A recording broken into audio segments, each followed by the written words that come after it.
delsignore, taken by counsel for respondent in the matter of Kenneth delsignore versus Nokia, filed in the U.S. Department of Labor Office of Administrative Law Judges, case number 2019 CFP 00001 and case number 5-0460-18-125. This deposition is being held at Littler Mendelson, located at 321 North Clark Street, Suite 1000, Chicago, Illinois. My name is Tim Tupiak from the firm of Veritex Legal Solutions, and I am the videographer. The court reporter is Deanna Amore from the firm of Veritex. I am not related to any party in this action, nor am I financially interested in the outcome. Counsel and everyone present remotely will now state their appearances and affiliations for the record. If there are any objections to proceeding, please state them at the time of your appearance, beginning with the noticing attorney. Good morning, my name is Rachel Karcher. I'm here on behalf of respondent Nokia of America Corporation. And also present remotely is a representative from Nokia Raintown. Would the reporter please administer the oath? Will you raise your right hand? Do you solemnly swear that the testimony you're about to give in this cause is the whole truth and nothing but the truth, so help you God? Yes. Good morning, Mr. delsignore. If you could please state your full name and address for the record. Kenneth Wayne delsignore, 1509 Patterson Avenue, North Aurora, Illinois, 60542. And have you ever had your deposition taken before? Have I ever had a deposition taken before? No. So just as we get started, I want to explain a little bit to you about the process and how it works. This deposition is being taken under oath. The court reporter swore you in, which means that what you're giving here is testimony, sworn testimony, just like you would give if you were testifying in court. So you're swearing to tell the truth. Do you understand that? Yes. And the court reporter is also going to be taking down my questions and your answers, but she can only take down what one of us is saying at any one time. So it's important that you wait until I finish the question before you give your answer, and I'll try to wait for you to finish your answer before I ask any follow-up questions. Is that okay? Mm-hmm. Yes. Yes, and that was my next point along those same lines. It's difficult for her to take down or nods of the head. So if you can try to say yes or no, that would be great. When you're answering my questions, if you don't hear me, please just ask me to repeat the question and I'll state it again. And also, if you don't understand a question, let me know and I'll try to rephrase it. Okay. And if you answer my question, I'm going to assume that you heard it and you understood it and you've answered it completely and truthfully. Is that okay? Yes. Finally, if you need a break at any time, please let me know. This is, not a marathon or an endurance contest. There's bathrooms. We can take a break for lunch if we end up going into the afternoon. I just ask that if you need a break, please answer any pending question, and then we can stop from there and take a break. But answer any pending question on the record before we take the break. Is that okay? Yes. And finally, if you don't know, don't speculate or guess about an answer. Please just tell me the facts and what you actually know instead of speculating or guessing. Yes. Do you have any questions for me before we begin? No.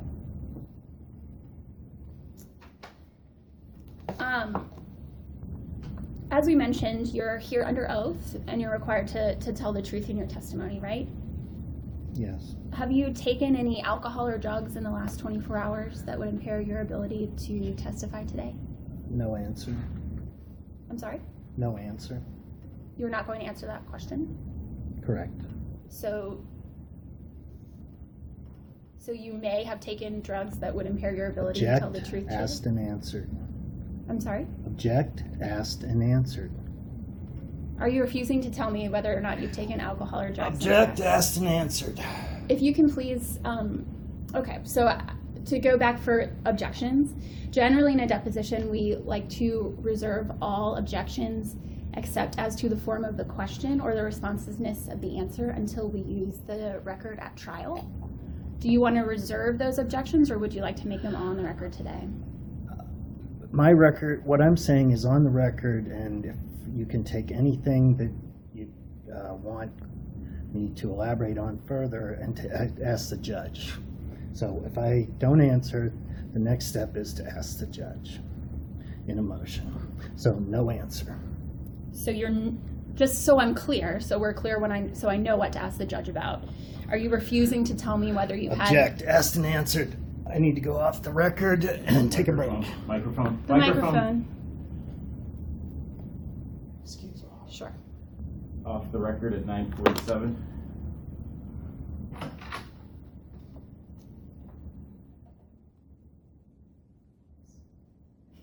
Okay. 9:47. I do. Are you going to dispute going off the record with him, or? Okay. I just want to know. No. I do. Okay. I want to go off the record.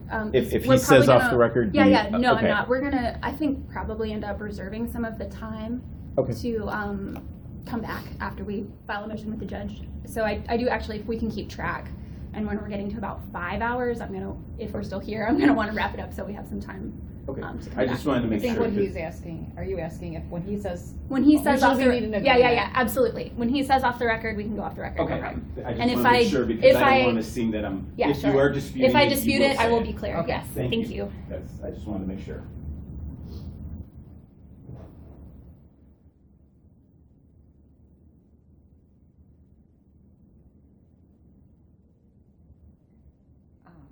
we can ask him when he gets back to not throw the microphone through you, just so you don't have to go through more than one today.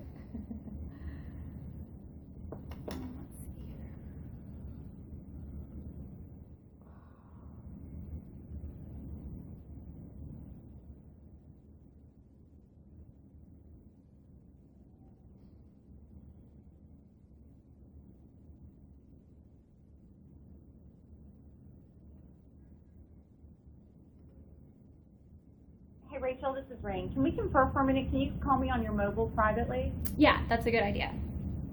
Okay, thanks.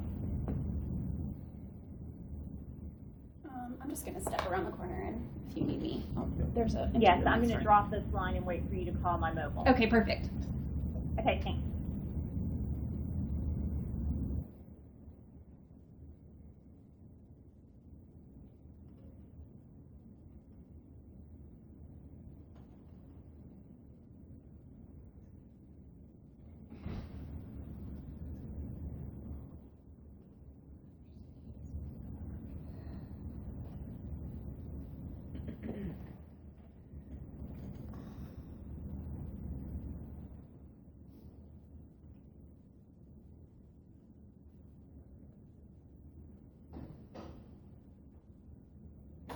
She stepped out for a minute. Sure.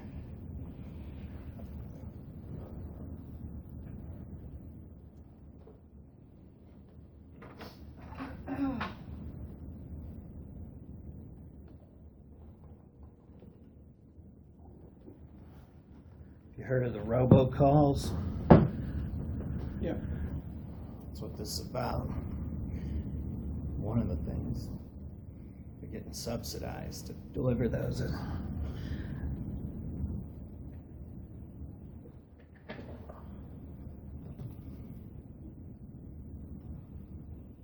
I'll try to be quicker to remind you that's on you if you get up. I'll probably remember again. So you don't get halfway to the door.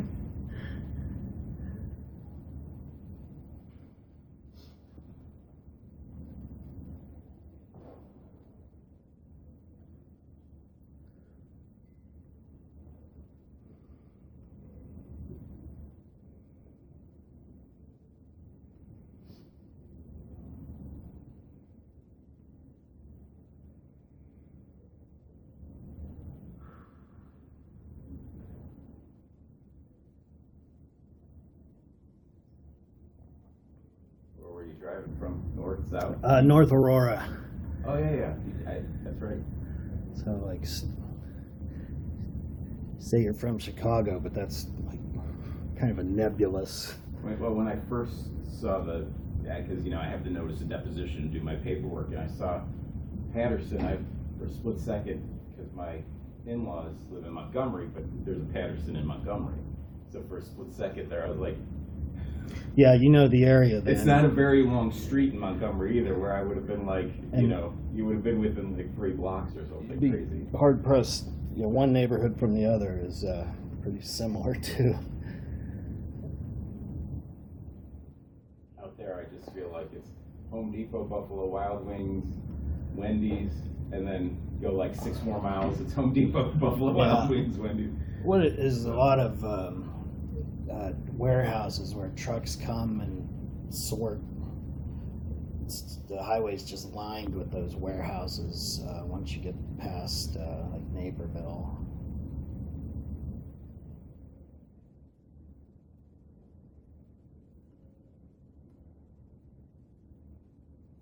Go to Woodlands a lot. When I lived over there, I lived with my in-laws for a while, so.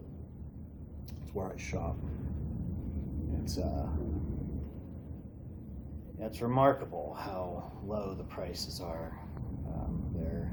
I'm just surprised how much inventory they can turn. Like, when it comes to things that have short-term shelf life, chips, and I mean, there's so much there. I'm surprised they can go through Yeah, that much to. it's always crowded. Yeah.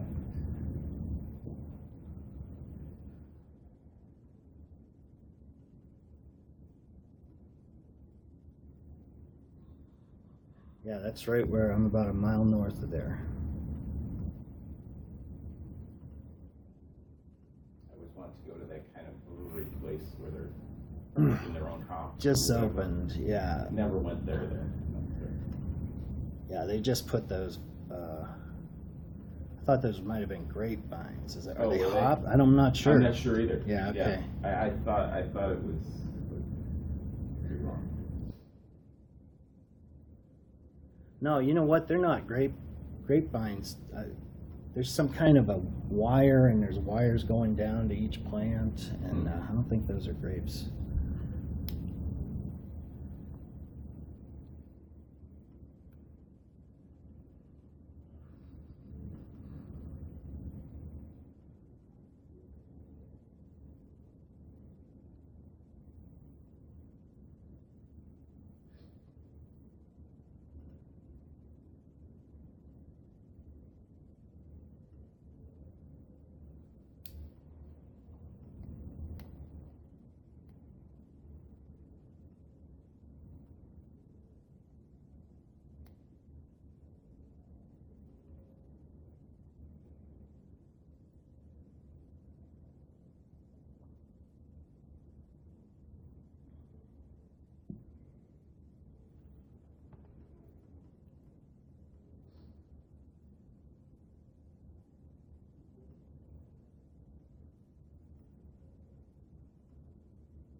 Hello, this is Tim, the videographer in the conference room. We're connected again. Hi, this is Rain, back again. Thank you.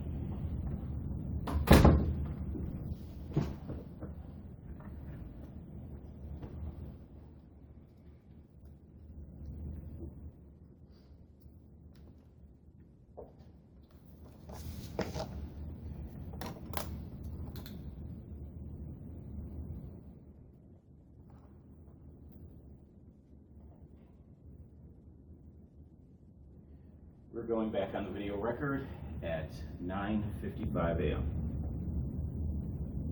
Welcome back. Before we get started, I just want to clarify for the record that Nokia is going to reserve all objections except as to the responsiveness of the answer until the testimony is used at a later point in time.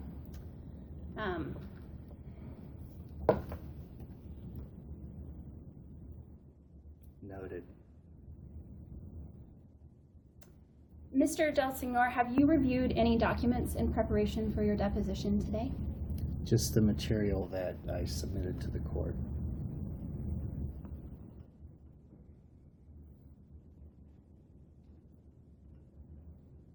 Have you spoken with anyone about this case?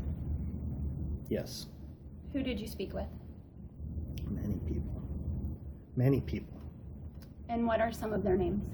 The names, the majority of the names are given in the first response or interrogatories.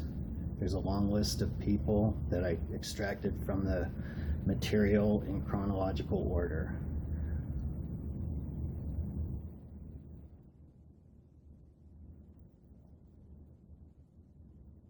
Okay. Nokia is entitled to take your deposition to get your testimony on the record about who you talked to. Mm-hmm. You're welcome to look at your interrogatory responses if you feel that they'll refresh your You recollection. want me to list the names? But I would like to get a list of the people you've talked to about this case, yes.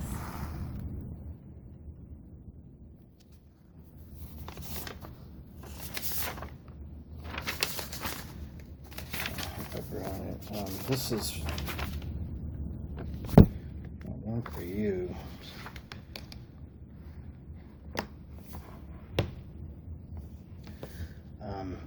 I don't think I have that list with me.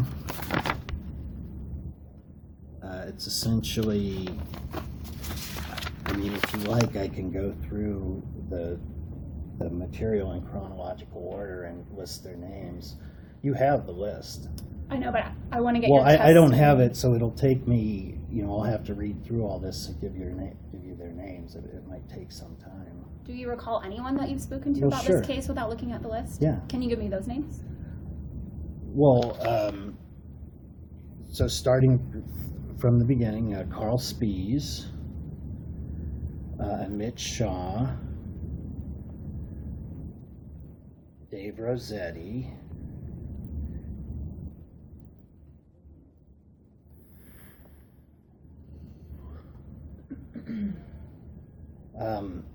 so these were the names in 2009 when I first discovered the anomaly, the extra roamers. And then in the next event I can go to is the 2014 bicycle meeting. Ming Su and Kevin Menke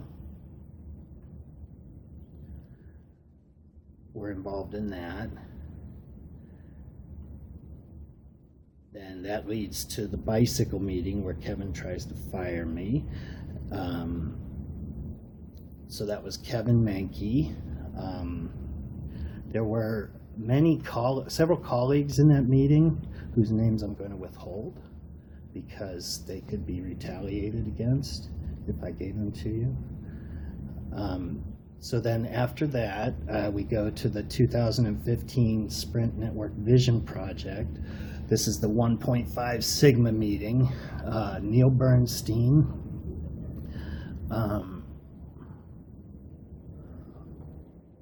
Jingyu, I believe it's Hugh, was involved in that, and a guy named Andy. Andy was doing the project that was assigned to me where Neil tried to fire me. So then after that, I never knew what was happening. I get laid off and demoted into a service or into a test position. People I've spoken with since then are Brett Behrens, and Tony Tamburino.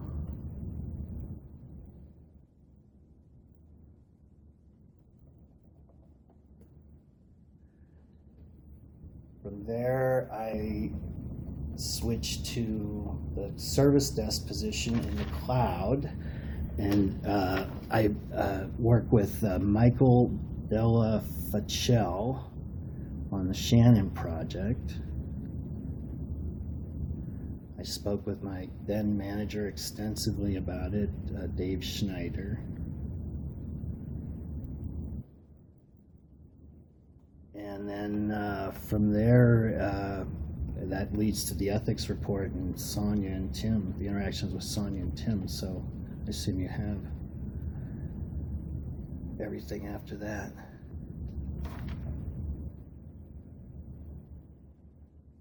All right, so going back to 2009, what conversation did you have with Carl Spies? What did you all talk about related to this case? So I had found this anomaly in the performance of the wireless networks. We talked about that. And what did you tell him? That there was an excess of roaming operations occurring in the Verizon network. It was causing approximately a factor of 2 more roaming operations than were necessary.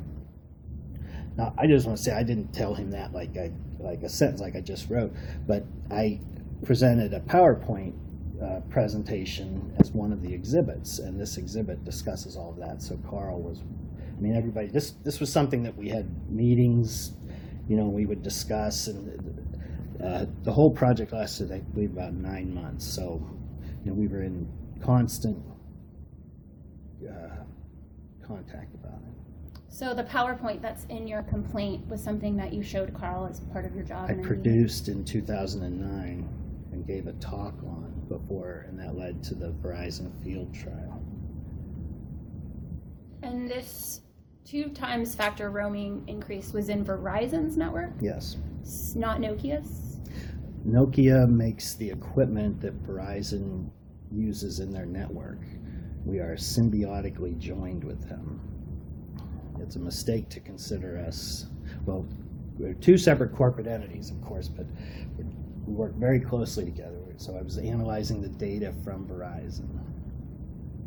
And why were you analyzing that data? That's how it's done in the field. When these systems, the main priority in these systems is making them reliable. So you would have, when the systems go to the field, what eventually happens is you'll get a crash, and we studied the crashes to figure out why they were happening. But at the time, I was studying all manner of data and performance of our switching system, and not just Verizon, but Sprint also. And why were you? No, I'm sorry. At the time, no, we were doing Sprint and Verizon at the time. And why were you studying that switching system? To improve the performance. It's not just one switching system, it's hundreds of them all throughout the country. Every major city.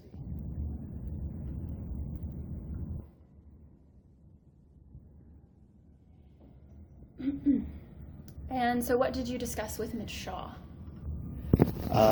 That the T-drop int parameter was causing this excess roaming.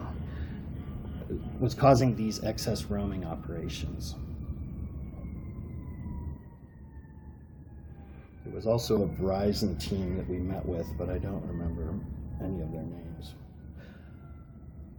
No, I'm sorry. Gene Carucci. You can write that down. He might have been involved. Worked with him extensively. He ended up moving to a different part of the company, but I think we were still working together.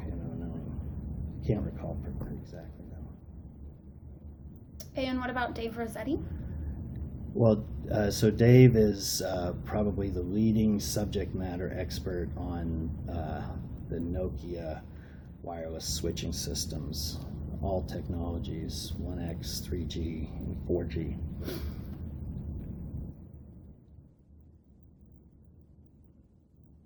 So I showed him the material also. And what was his reaction? That it was a problem. Why did he think it was a problem? There are a number of reasons.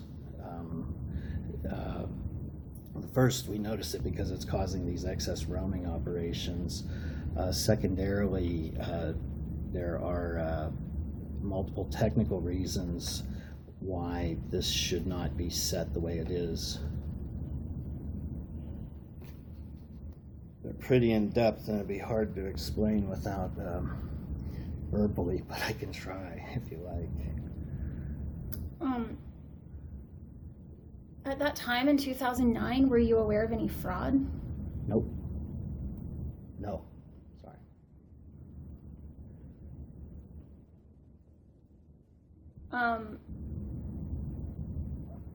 The next person you mentioned is Ming Husedo? Ming Su Tu. Ming Su Tu. Sorry, Ming. What did you talk to Ming about? Well, during the 9 months that I was working on this, I was transferred into Ming's group, so I talked with him about everything. What do you mean by everything? The whole, from the beginning to the end. There's too many roaming counts. Here's why. Here's how we fix it. It's all included in that PowerPoint deck, about 10 pages. And what did he say? He said it was a problem. He agreed it was a problem. Well, I don't know what he didn't, we ended up doing a field trial, so he didn't stop me from working on it. When you say you did a field trial, do you mean you put in some sort of solution? You tested a solution? We tested a solution in the Verizon network, in a live field system in the Verizon network. And what was the result of that test? Negative. It was negative. There was no change in system performance. Meaning that the proposed solution didn't fix it. Is that what you mean? No, that's not what I mean. They didn't make the change that I was proposing. Can you explain that? Yeah, More clearly? we agreed to make the change on a given date, and then I would collect the data and analyze it, and I did. And when I analyzed the data, I found that the parameter had not been changed. Did you tell anyone that the parameter Yes. hadn't been changed?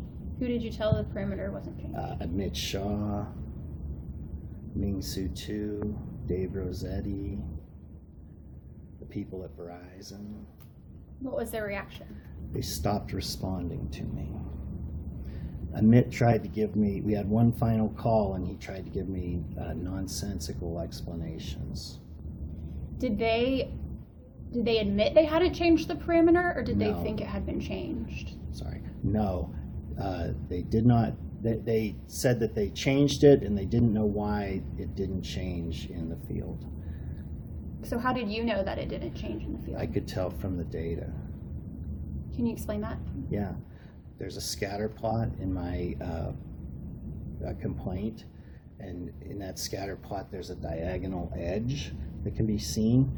That diagonal edge can be parameterized by the equation of a line, slope and intercept.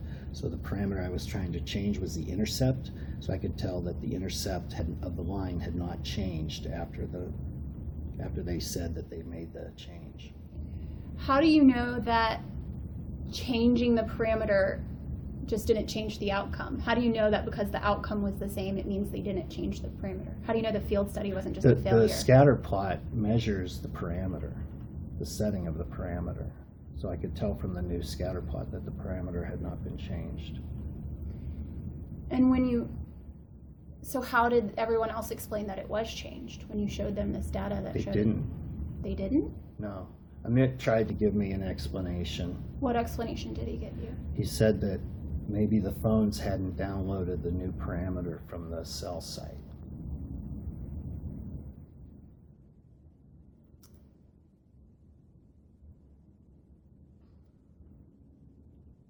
And what about Kevin Minke? What did you talk to him about? Kevin Mankey became my manager late 2012 or early 13. I don't recall exactly. I had very few interactions with him for approximately a year. I had always worked independently, and I had continued to throughout 2013. And then Kevin called a meeting with myself and Ming, and this was, as I described, his illogical meeting, and he told me I have to stop working on a particular subject that I had been working on. What subject was that? Smartphone-based network measurement systems. And why did he tell you to stop working on that project? He told me that it's too complicated and I will never be able to understand anything from that data. What were you trying to understand from the data? System performance, all manner of system performance, optimizing cell phone performance. And was Kevin your boss at this point in time? Yes. And when did this meeting happen where he told you to stop working on the project? March 2014. And were you aware of any fraud at this point in time in March 2014? I became suspicious of fraud at this point. What made you suspicious of fraud at this point in time? Well, I had been working with these measurement systems. When I say that, I mean I was working with several third-party companies who had developed these measurement systems, and I was evaluating their data for possible business opportunities.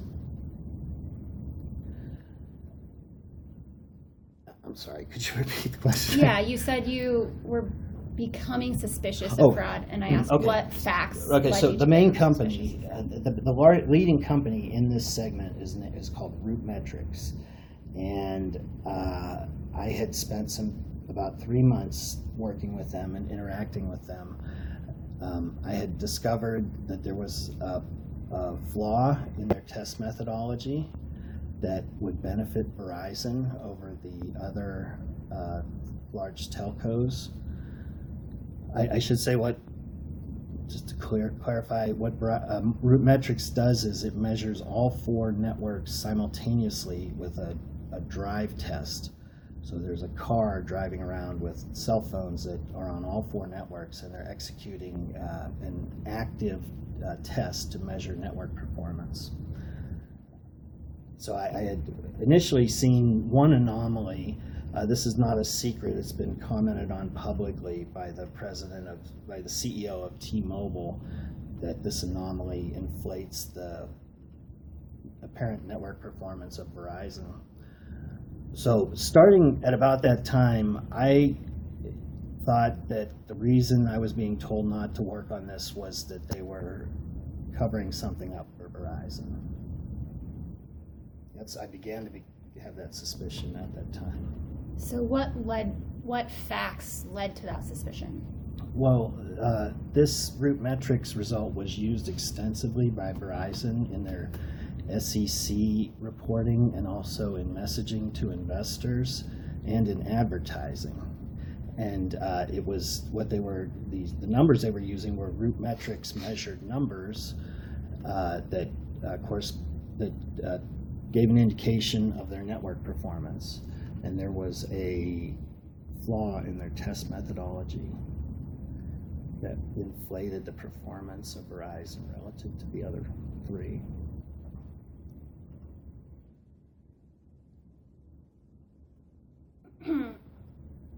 And did you think they were covering this up from other people? That was my assumption. That was my best guess at why.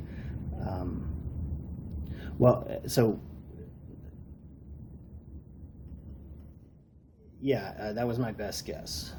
Even though I think you said that this flaw in the RootMetrics, you said it wasn't a secret, right? Well, right, that one isn't, but there could be other things too. I mean, I was being told not to look at this very promising technology, and there's not a lot of reasons why somebody would tell me to do that. It's like they don't want me to find something. But the only flaw that you knew about was something that was already in the public and the public knew about. That's correct.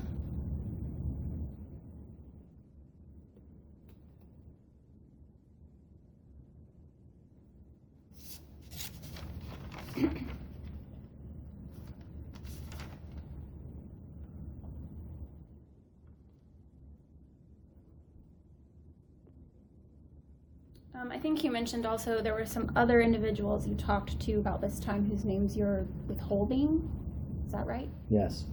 So are you, just for the record, are you refusing to provide those names absent a court order? Yes. Okay. Nokia is going to reserve their right to move to compel you to I provide await those the names. motion. I eagerly await your motion. All right. The next person you mentioned is Neil Bernstein. What did you Yes. talk to Neil Bernstein about?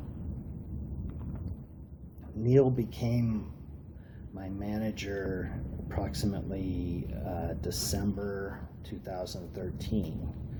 I talked to him about all of my areas of work. I told him about, I had been working on third-party measurement system, smartphone-based network measurement systems, and my work with the third-party vendors that were providing these.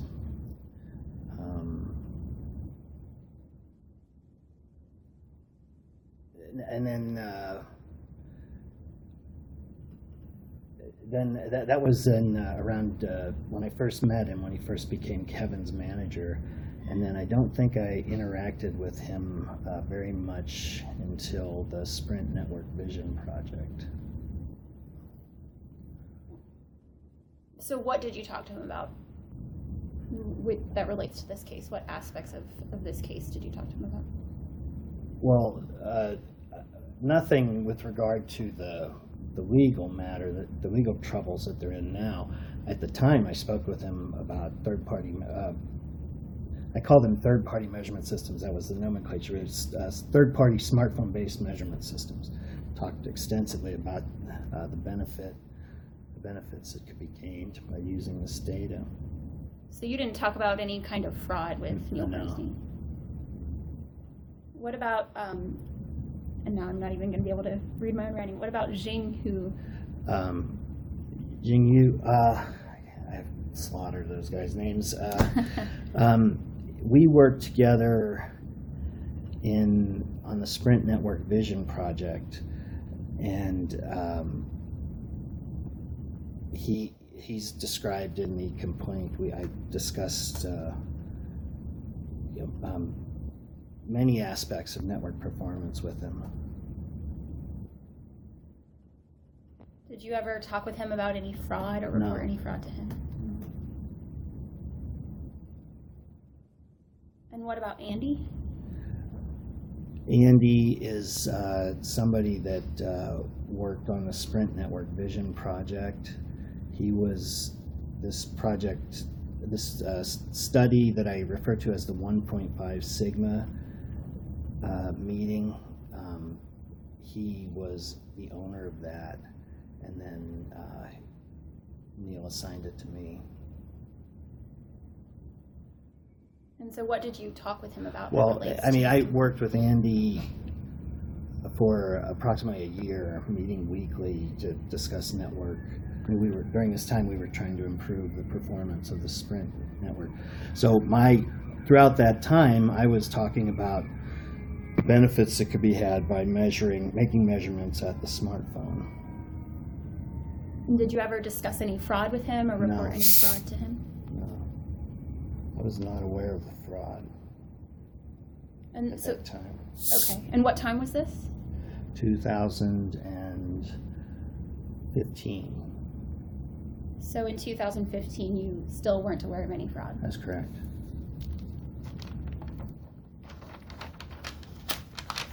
And what about Brett Barnes? Brett Barnes. He was my tech team lead after being demoted.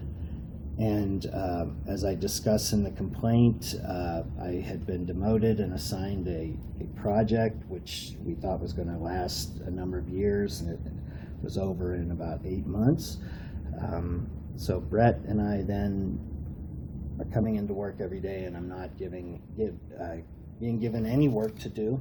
So with Brett and I embarked on, with Brett's consent, I developed several algorithms for reading data, and these became part of the Shannon system.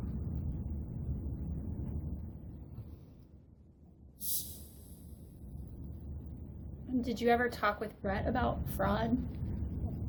Yes. When did you talk with him about fraud? I've spoke with him about it the whole time, throughout, as recently as a couple days ago. So when was the first time you talked with Brett about fraud? When I discovered it. And when was that? It comes in stages. Yeah, I mean, it's, I just sent that to you last night in the new set of responses.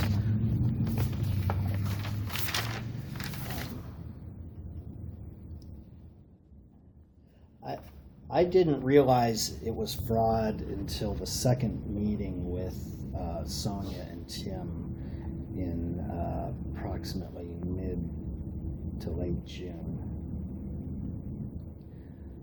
So at that point, I would have been able to tell Brett that something illegal was going on.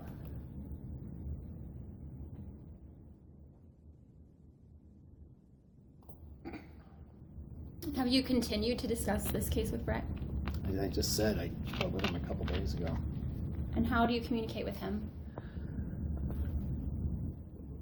By phone, text, or email, and email.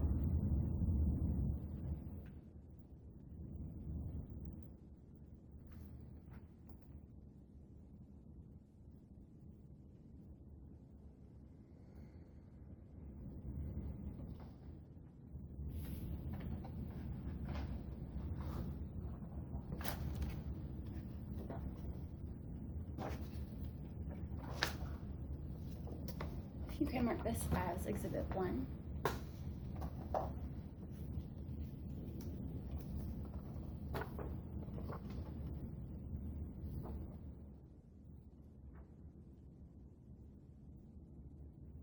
Mr. Delsignore, have you seen this before? Yes. What is it? First request for production of documents. And did Nokia serve this on you via email? Yes. And you've provided some responses to this, some written responses? Yes. If you'll turn to page 8 and look at request for production 19 and 20. Page 8.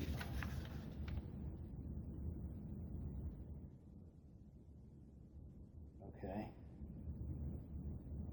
Can you read those into the record for me? Any and all records or other documents regarding any telephone, whether home phone, work phone, or cell phone, calls or text messages made by you, received by you from January 1st, 2013 to the present, including itemized phone bills related to any of the allegations in the complaint. And then request for production 20.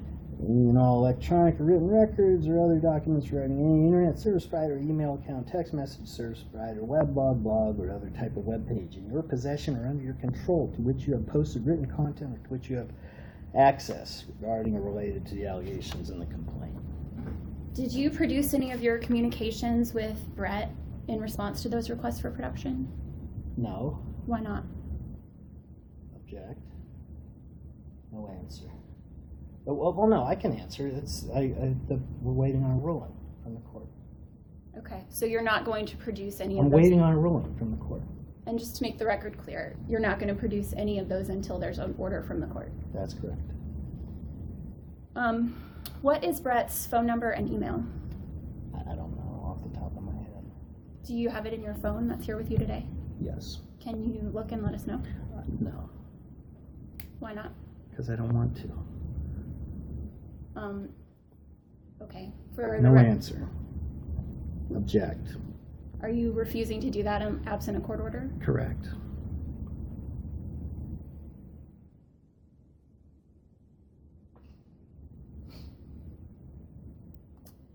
And what about Tony Tamburino? Everything's the same with Brett. He's been in constant contact. I can also tell you it's not like they're providing me technical input that is changing what I do. I'm rather just I've been sending them updates as you would a friend. Both of Tony and Brett. And what is Tony's position? What is his He role, was title? he worked in the test lab that I was demoted to. And when did you first start speaking with him about the allegations in the It's complaint? the same with Brett. He was aware of the whole thing. He saw the Shannon project come apart in January, as did Brett. Brett was offered a job on the Shannon position, so on the Shannon project. So he took a loss in this. Tony may have been, but there was never an offer extended. But we thought this project might have 5 head count, could run for several years. So Tony probably would have been one of the people involved. And just for clarity on the record, what was the date where you started speaking with him? Well, I was working with him.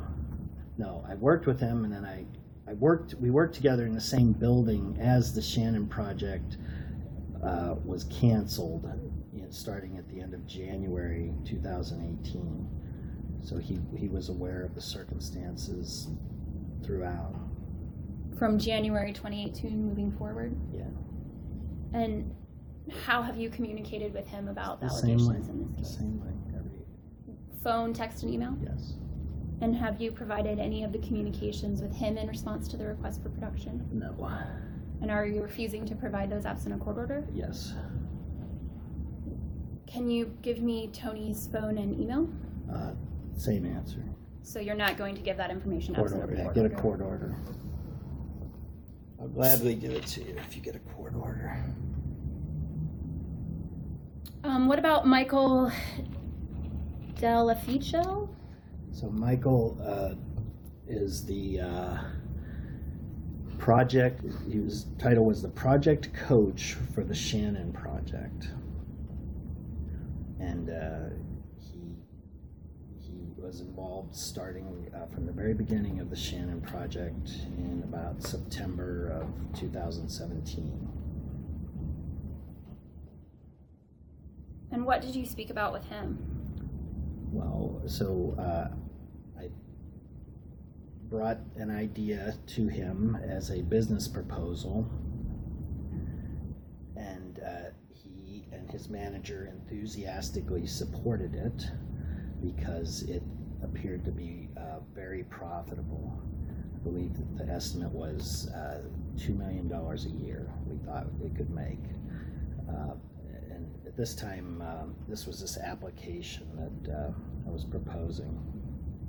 And then in late January, well, in mid-January, he told me to add 1 or 2 more people to the project.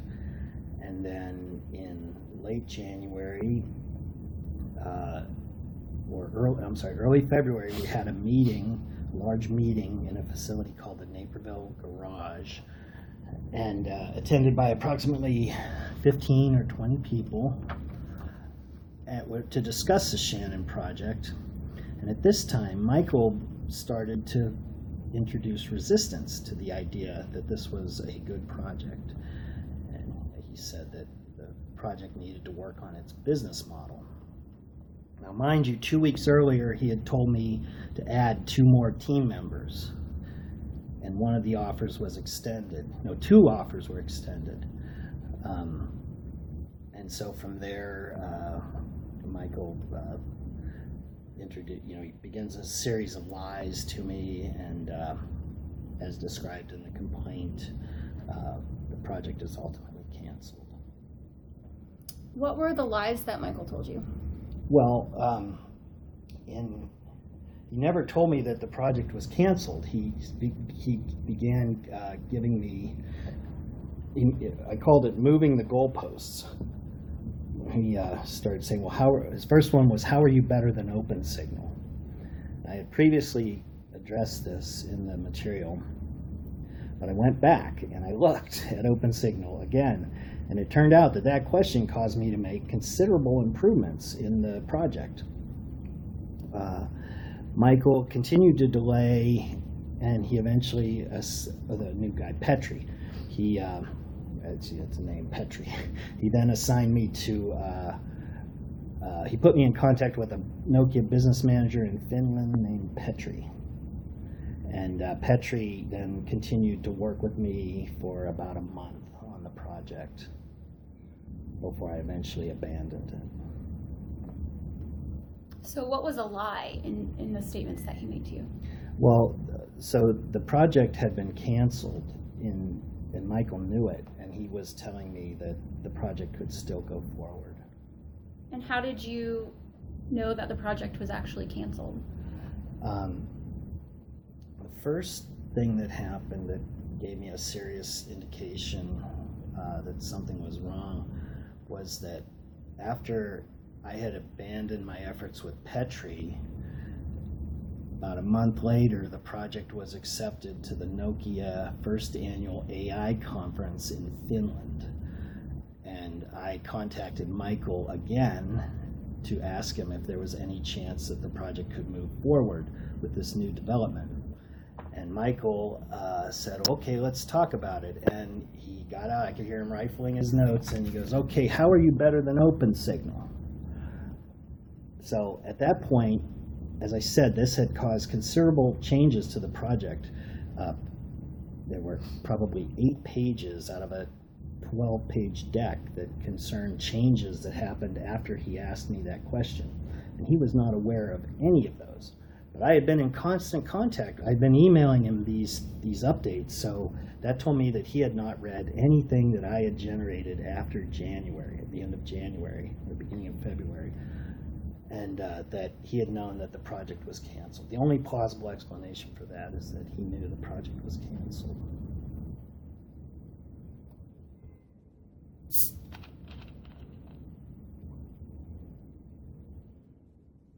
So you think he was lying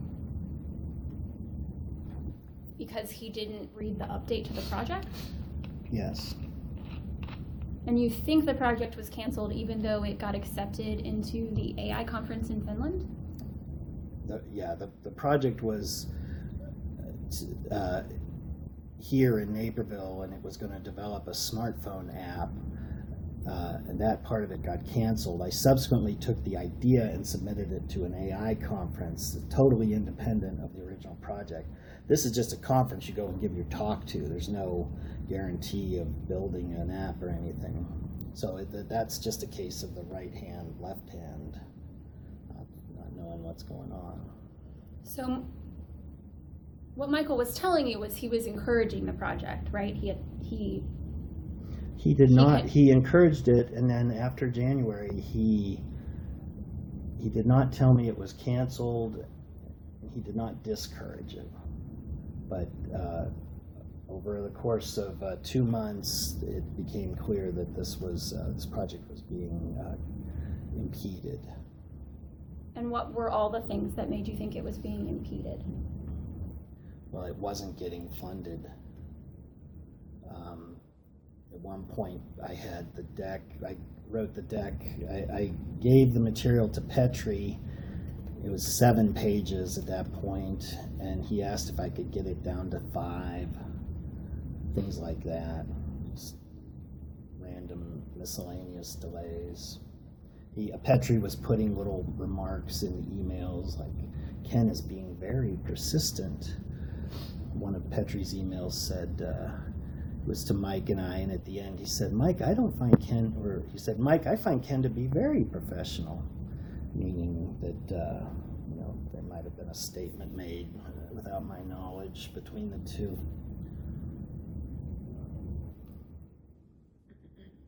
Okay, so it sounds to me like you think the project was impeded because Petri wrote in an email that you were very persistent. No, I think the project was killed because there's an industry-wide ban on such projects because it reveals the evidence of wire fraud. My project was killed, and there was a number of little incidents, all of which amount to the project didn't get built and it got killed.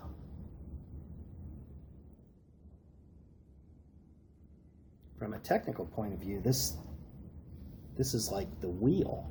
This is we couldn't believe that nobody had thought of this. Who is we? Me and Michael. But I thought you said Michael canceled and impeded your project. Early, before he was told to cancel it. I was working with him from September 2017 onward. He had $ signs in his eyes. He was so happy about it. Who do you think told him to cancel it? Neil Bernstein. And why do you think that? When Michael told me to add 1 or 2 more people, The first person I went to, sorry, another name.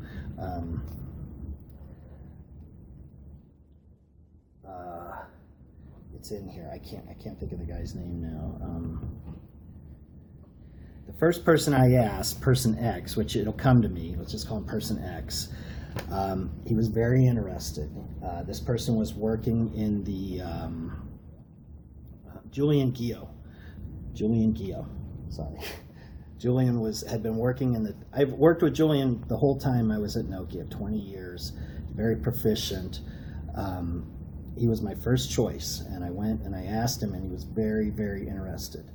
And he took the material, and then 3 days later, a couple days later, I saw Julian again in a long hallway, and I was doing something, and he saw me, and when I looked back up, he was ducking into a stairwell.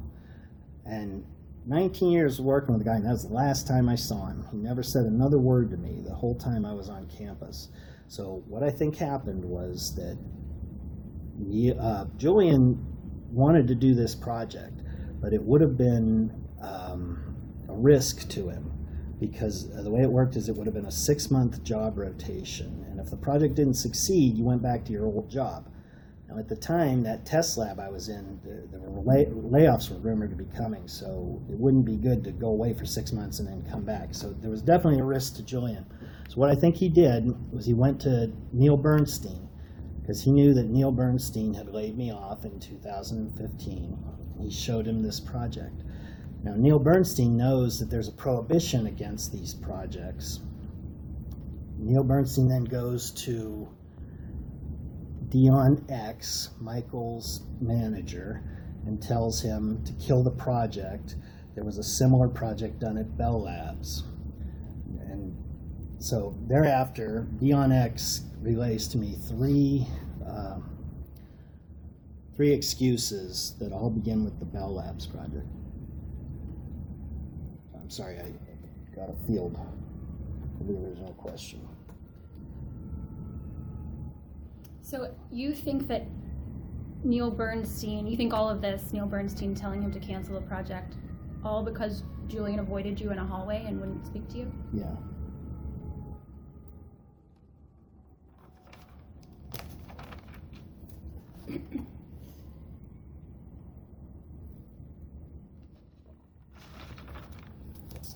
Other than this case, have you ever been party to any other lawsuit? No. Have you ever made any other claims of retaliation against any employer? No.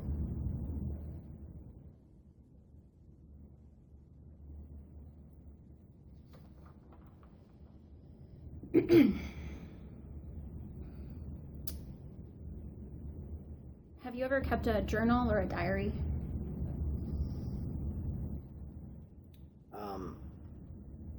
No.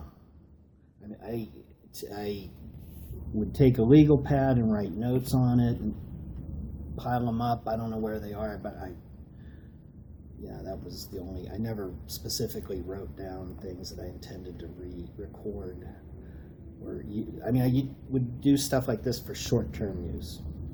Do you still have those legal pads? No.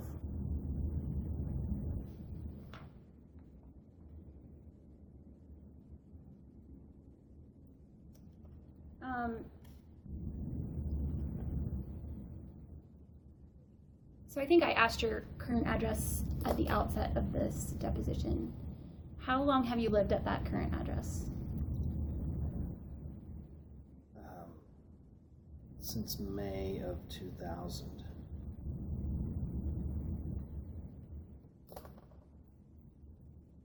And where did you attend high school? Poland, Ohio. What year did you graduate? 1984. Where did you go to college? Youngstown State. And I graduated from Youngstown State. What year did you graduate? 1990. Did you do anything in between high school and college? I joined the Army. What branch? Or what, Army National Guard for Army the GI Bill.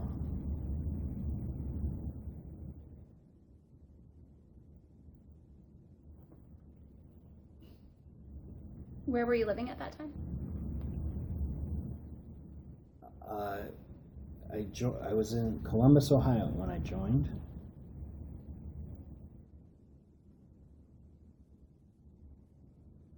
And what was your degree in from Youngstown State?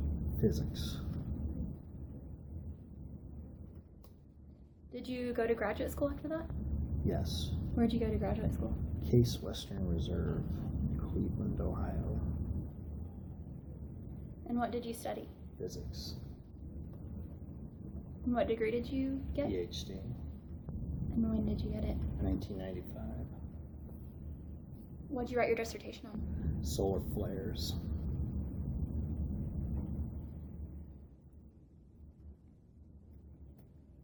And what was your first employment after school? University of Michigan. What did you do there? I was a postdoctoral research associate working at Fermilab. And what were you researching? We were building a detector system to search for the Higgs boson. And what's that? It's a subatomic particle that was predicted in the 60s and was recently discovered at CERN 5 or 7 years ago. We had no chance. It was a complete waste of time. Why do you say that? It depends on the size of your accelerator. Fermilab accelerator was 4 miles in diameter, and the one at CERN is 17. So they could produce more Higgs bosons and more easily see them, detect them. And how long were you a research associate? 4 years. So what year did you leave that job? 1999. And where did you go next? Lucent. And what's the, I guess it's just as a background, because you mentioned Lucent a few times in your complaint and Nokia. Lucent, I'm sorry, you don't understand that? Lucent, Alcatel buys Lucent, so Lucent becomes Alcatel-Lucent, and then Nokia buys Alcatel-Lucent.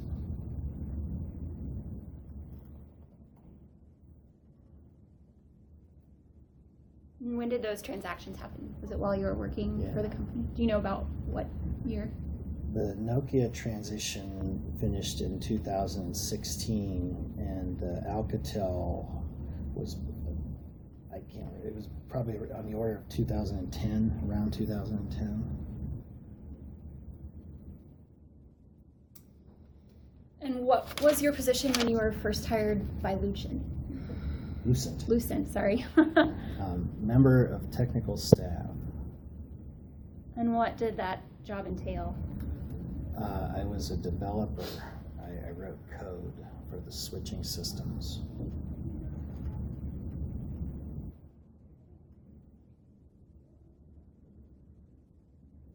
And how long did you work in that position?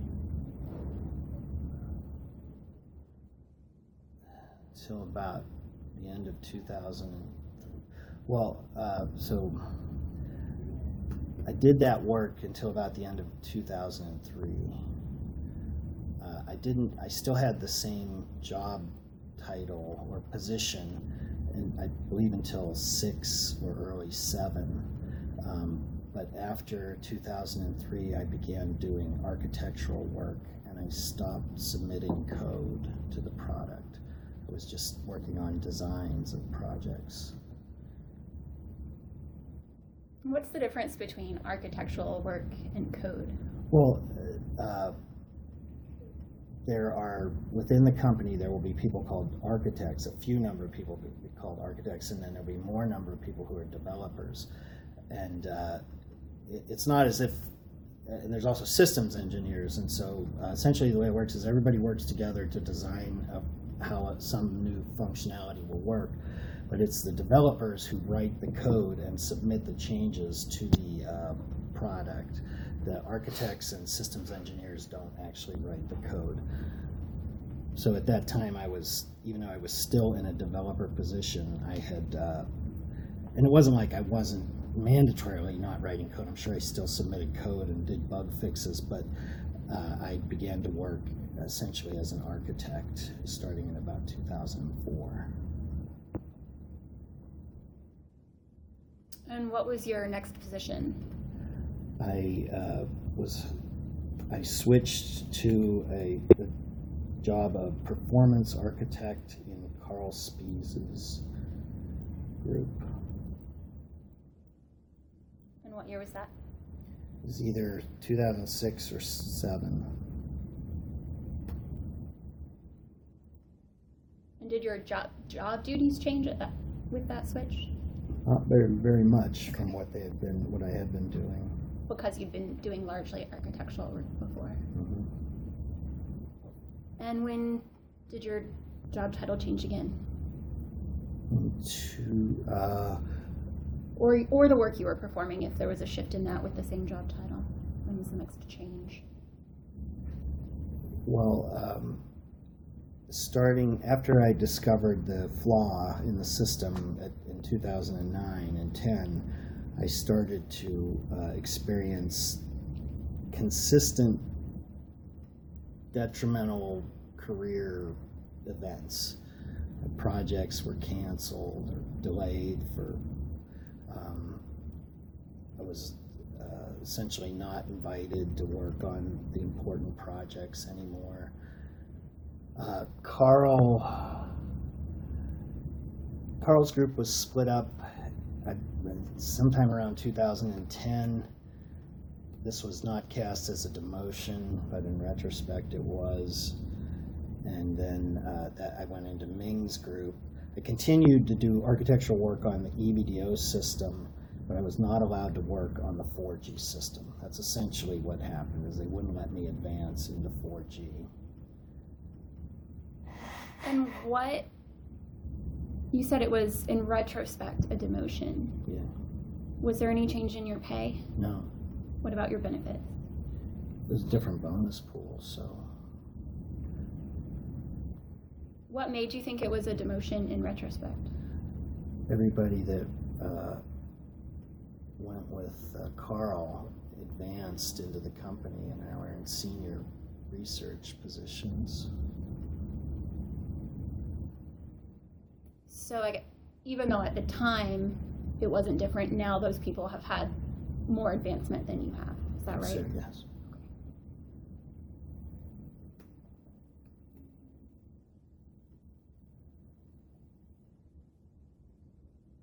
And after that group split up, what were you working on? You said not 4G, but 3G.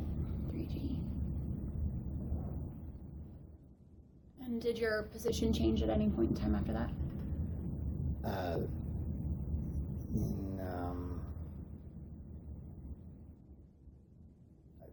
Sometime about early 2013, I was put into Kevin Mankey's group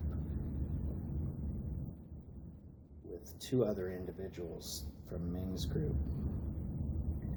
Who were they?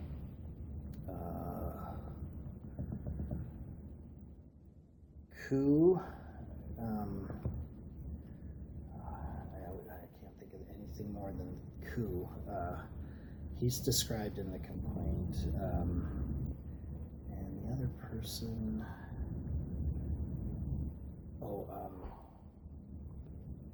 Fareed Hasina. Jen Yang Ku, and Fareed Hasina.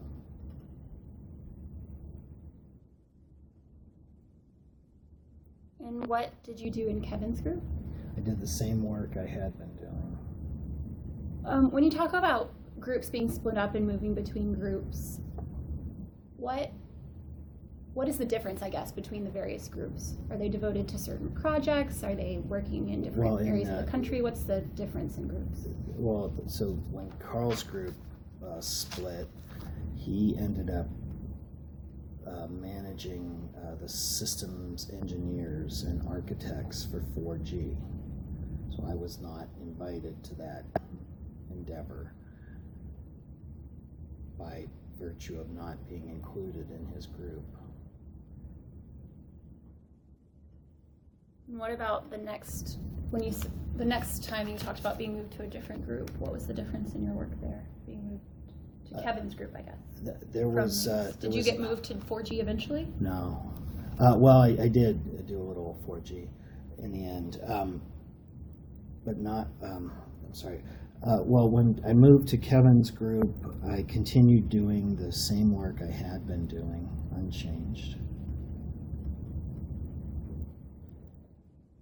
And that work was? Supporting the 3G product, our 3G product, and in particular, we were delivering the product to China and India, and there was a critical need for my skills in that endeavor. And what was that need? To optimize performance and solve problems.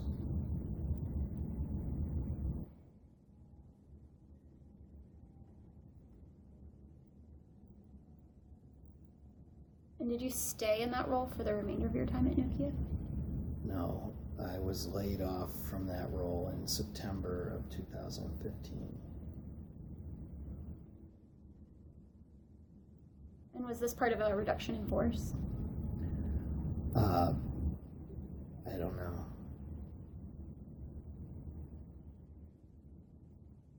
And so what did they tell you in the meeting where they laid you off? They offered me a demotion.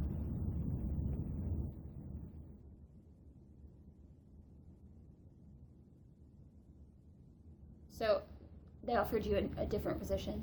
A lower position. And what was that position? Tester. And how was it lower? It's sort of like busboy to maitre d'. Mailroom to, the next step up. Can you tell me, without a metaphor, I guess in your industry, what the difference is? Well, I can tell you that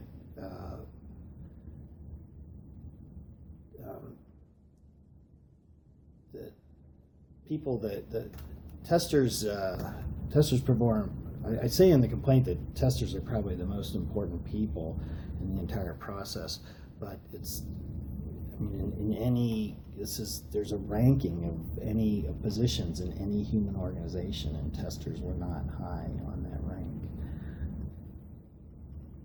Was there a difference in pay from your previous position? No. Was there a difference in benefits from your previous position? Bonus pool.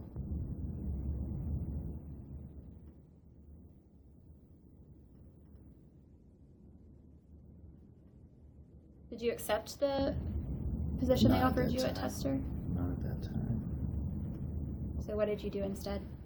I walked out. I told them I was going to look around externally, and I walked out of the meeting carrying my laptop.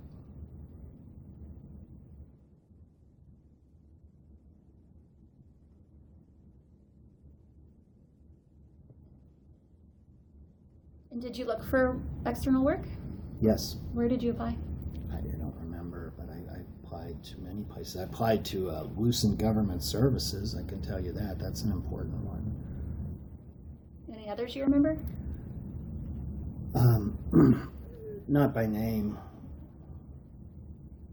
Do you remember them some other way? Yeah. There was a startup in north of Chicago here. It would have been about an hour and a half commute. He said I could work 3 days a week or 2 days a week at home, but I told him I wouldn't be able to make that commute. I mean, I sent a lot of applications, so you used LinkedIn. And,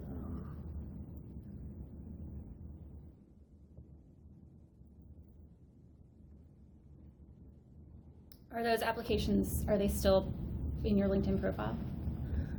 well, I would likely have many records of. I don't know if you get the thing from LinkedIn, but I think it sends you to another site, so I don't believe you're applying through LinkedIn. Like Monster or Indeed or one of those maybe? The way I recall it, you would go to the site of the company and enter the data there. Did you end up finding work outside the company? No. Did you return to Nokia? Yes. When was that? November of 2015. And what position? Tester.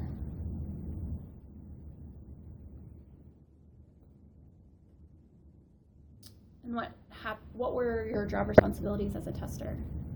At that time, Verizon was in the process of transitioning the 1X CDMA system to something called Voice over IP, and I supported that. That was expected to take a long time because previously voice in the 1X system took a very long time to perfect. One colleague told me he thought it would take 10 years. We thought at the time generally there would be 3 years, and as I said, it was less than a year we were done. And did your position change at any point after 2015? I transitioned to a new position within the company as the division was called Applications and Analytics, and the manager was a longtime colleague who recognized my name. If it hadn't been for that, I probably wouldn't have made it to here today. So as a result, I end up working in A&A starting in approximately March 2017. Who was the colleague that moved you over to Applications and Analytics? Dave Schneider.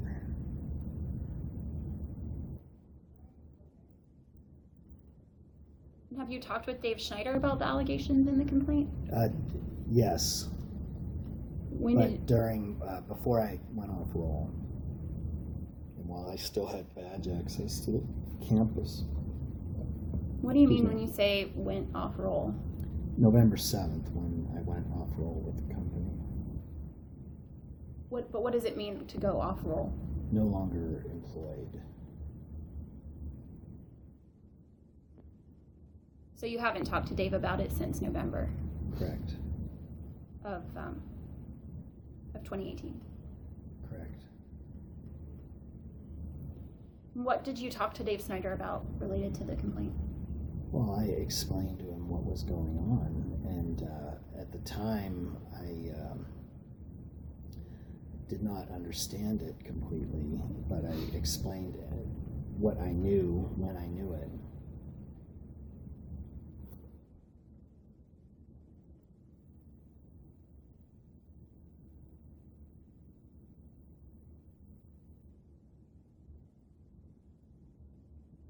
What was Dave's reaction?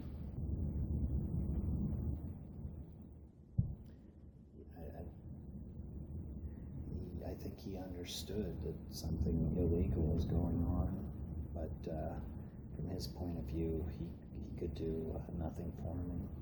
What makes you think he understood there was a problem? Because I could explain the problem to him. And when... So I guess, when was the first time you approached Dave to talk about the allegations in your complaint?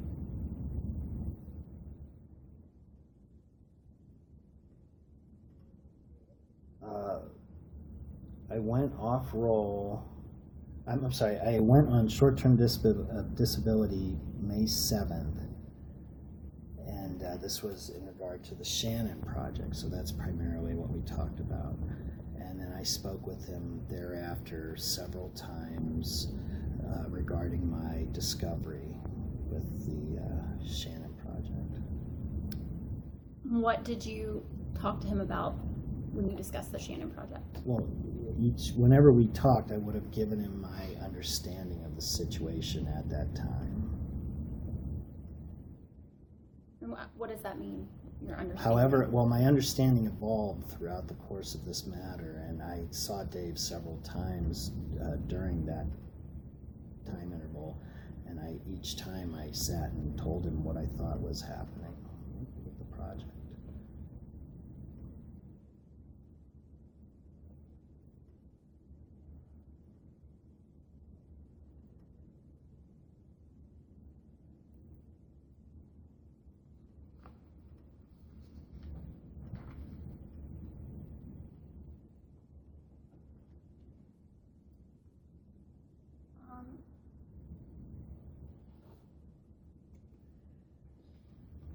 When you worked with Nokia, you were subject to their code of conduct, correct?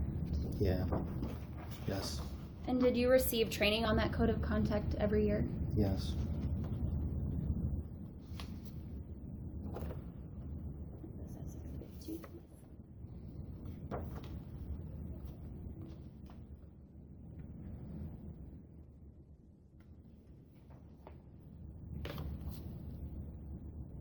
The court reporter just handed you what is marked as Exhibit 2.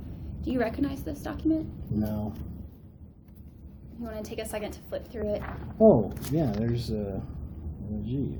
Yeah, so this is one of the training materials that they would give to us each year. And it may look a little different because you've probably seen it online. The training is electronic. Is this which year does this correspond to? Do you know? If you'll look, it says Nokia Code of Conduct 2018 in the bottom left-hand corner of each slide. The first page may be covered by the exhibit sticker.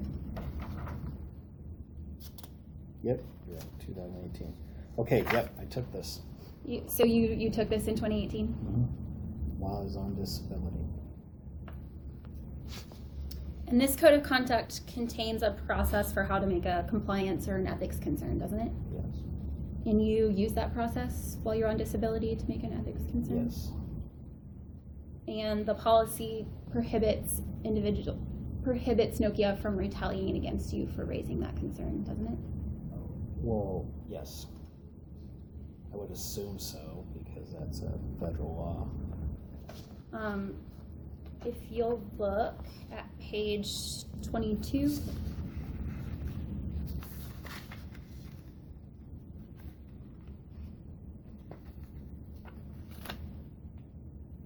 Yes. Does that give Nokia's policy on retaliation? Yes. And this was part of the training that you took in Yes. 2018?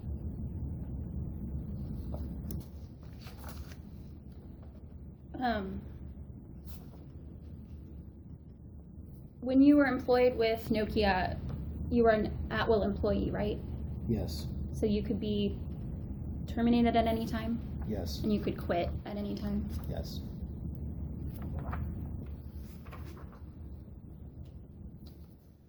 I think if we can go off record and maybe take a little break. Off the record at 11:03 a.m. at the end of media unit number 1. Run to the bathroom.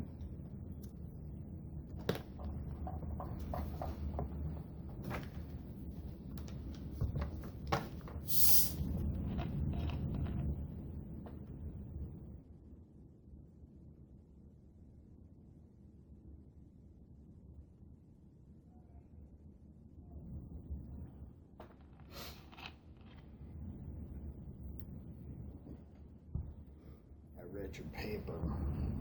My paper. Gender inequality. Oh, yeah. I have a friend who, after law school, started the law school transparency project. I was putting that series together, so he asked me to put something together.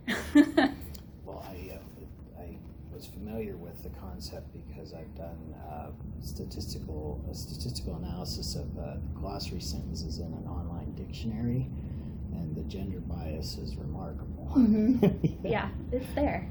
Man, he.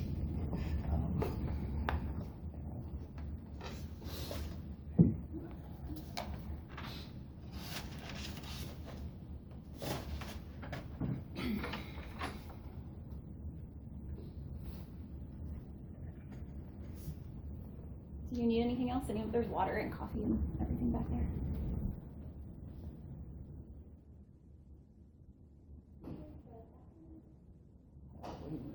Oh, wow. Sure. Yeah, that's my machine. How many symbols are there? Well, every key is a letter, Oh. but then in combination they're different letters, so that's kind of, Oh, I see. Okay. you could probably understand it.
Put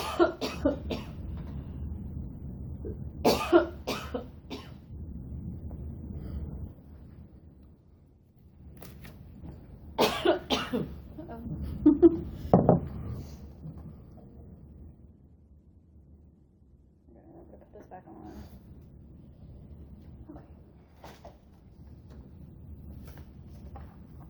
Ready? Yes.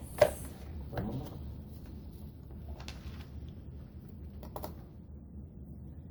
Going back on the video record at 11:11 a.m. at the beginning of media unit number 2.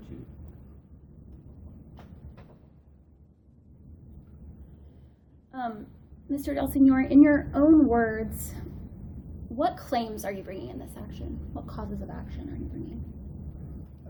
I discovered this anomaly in 2009. I was subsequently blacklisted and harassed. In 2014, this is a separate but related topic of smartphone-based measurement systems, results in an attempt to fire me in the bicycle meeting. And then in 2015, when I reintroduced the T-drop int study from 2009, Neil Bernstein attempts to fire me again. Following that, I am demoted. I'm only demoted. I'm not given an outright RIF, but I'm given a demotion because Neil and Chris Miranda are worried that I will file a wrongful discharge suit following the anomalous events of the spring of 2015. Subsequently, the Shannon project was killed as part of the industry-wide ban on developing smartphone-based measurement systems.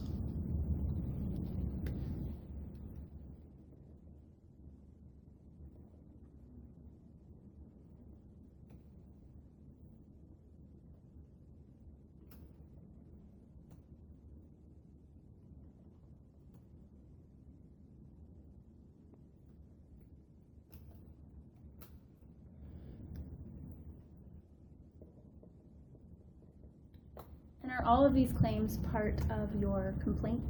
Yes.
Mr. Delsignore, do you recognize the Exhibit 3 that was just handed to you by the court reporter? Yes. What is it? It is my February amended complaint. And is this the most current version of your complaint? Yes.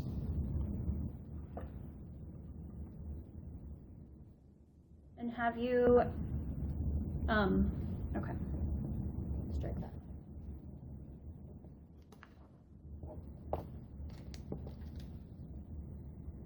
So I understand that you are claiming Nokia, your employer, retaliated against you in this action. Is that right? Yes. Or, going back to Lucent and then Alcatel and then Nokia. So your employer, whatever the appropriate legal name was at the time. Yeah. Yes.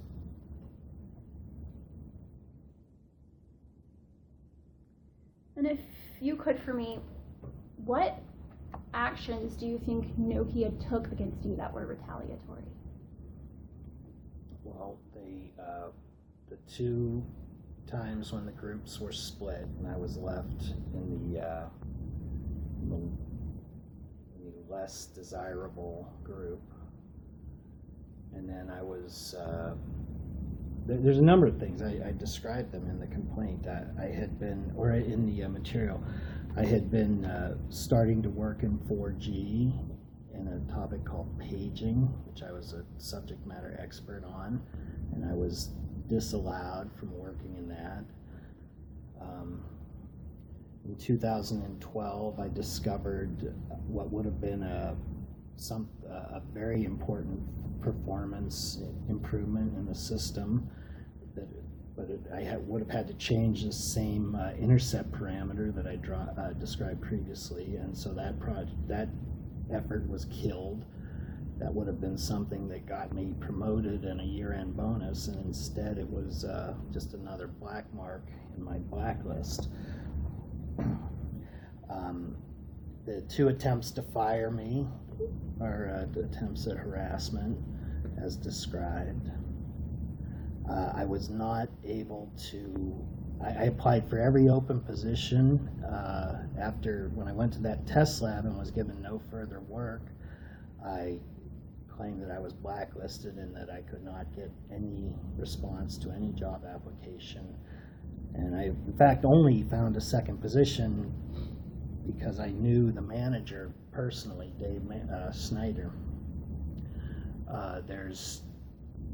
As described, I solved a problem in May of 18, in April of 18, that was posted on a company-wide website that nobody else solved, and I was not given credit for that. These are just some of the things off the top of my head, but... Anything else? Well, I don't claim that's an exhaustive list. Is there anything else you can think of? Not off the top of my head.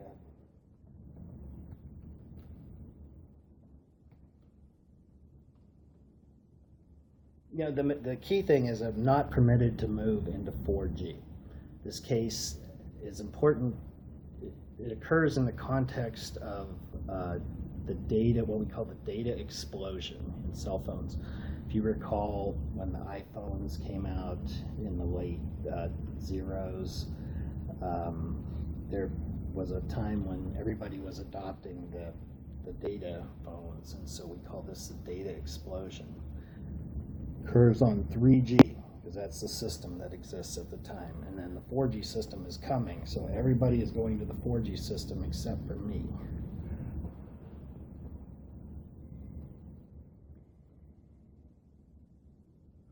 And what actions did you take that you think led Nokia to take these actions against you? I discovered the excess roaming anomaly in 2009. There's two tracks. It's the roaming anomaly and then the smartphone-based measurement systems. So the first one is 09. I discover the roaming anomaly. And then in 14, I'm told to stop working on smartphone-based measurement systems, and I resist that notion. That Kevin tells me this. And at the time, I had not talked to Kevin probably more than 10 times in a year, if that. And then he suddenly tells me I have to stop working on this extremely promising technology. So that's the second track, the smartphone-based systems, and then the T-drop int anomaly, starting in 9. Anything else? Anything else? Any other actions you take that you think led to the retaliation against you? No, I believe those are the two main issues. Are there any other minor issues or side issues? Not that I know of. So with regard to the 09 discovery of excess roaming, Yes. who did you report this discovery to? widely within the organization. What individuals did you tell about it? Dave Rossetti, Mitch Shaw, Carl Spies, Sidney Bryson.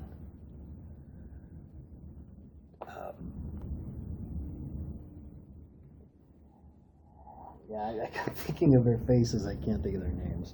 But the teams, the team that I was working with at the time, Dave Volman. What was the name of the team?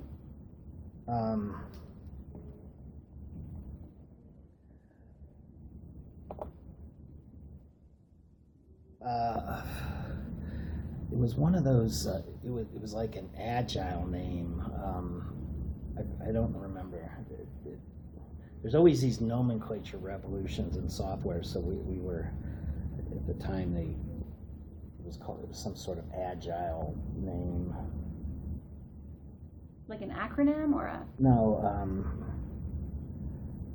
I can't recall the name of it.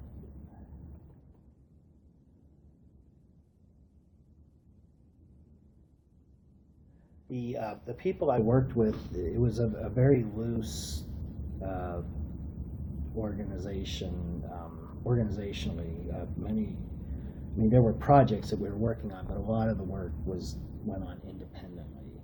People would do studies and figure things out about the system, come up with optimizations, proposals for changes to the system. So it was all of the major architectural team on the 3G system at the time. And that also includes people from Verizon.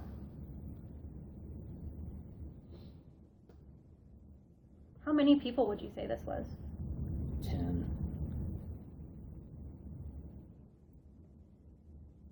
15 over the course of it, at least 15 probably. And how did you tell them? Did you send an email to the group? Did you report it in a meeting? I don't recall precisely. It would have been by email and in meetings. We would share screens in meetings and show what we were working on. I guess my question is, how do you know that you told the whole team about it? Well, I held a talk at the end of this 9-month period where I proposed, or attempted to describe what I had found and proposed a solution. I don't recall who all was on that talk, but Nokia would likely have the email record of it. Randy Pitt, Keith Stanley, Mike Lemke.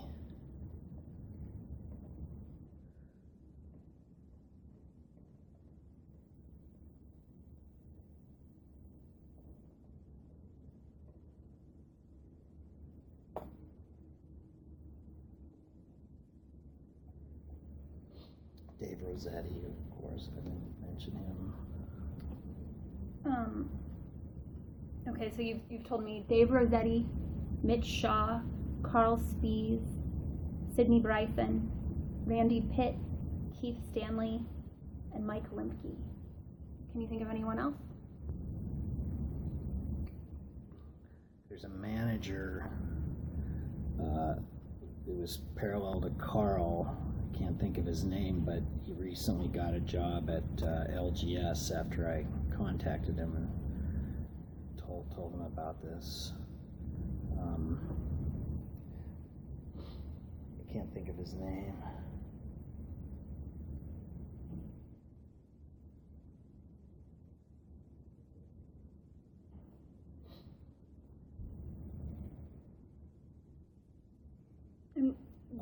Sorry, go ahead.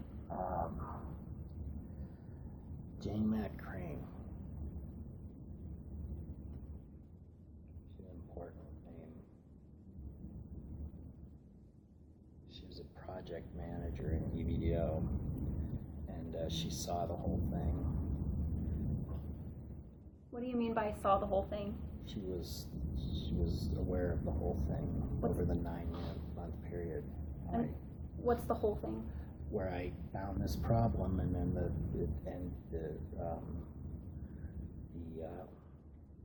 solution was not enacted. trial was sabotaged. Actually, I'm sorry, I don't know if I was working with Jane in 2009 or she came shortly thereafter, but she was working with me during the period of harassment where I was blacklisted and kept from moving into 4G. Do you have her contact information? She's still at the company.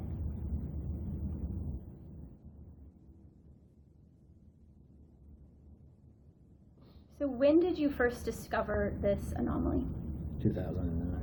What approximate date? I believe it was in the summer of 2009. I'm estimating that because the talk, PowerPoint presentation was dated, I believe March or April of 10, and I know I worked on it for about 6 to 9 months before having that talk.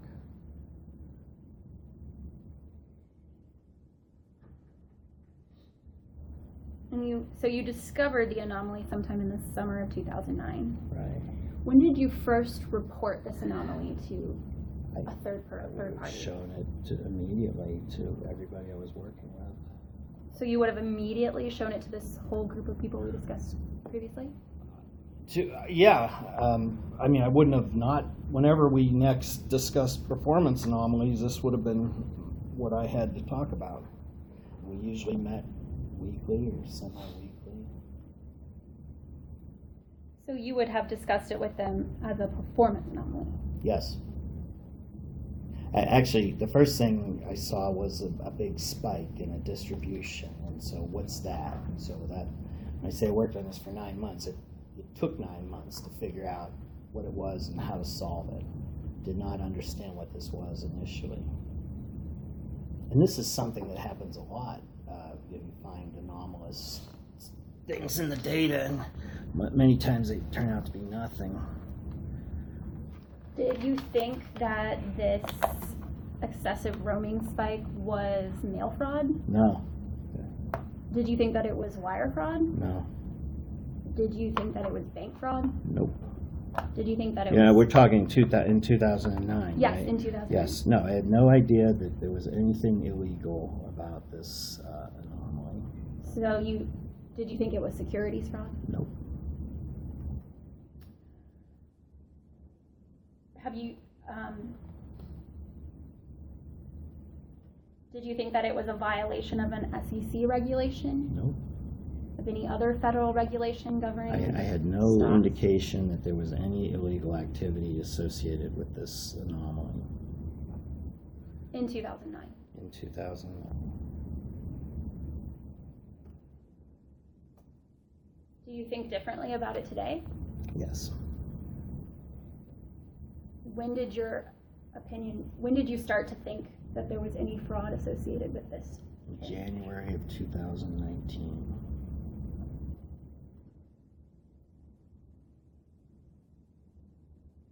Before that, you did not know there was any fraud?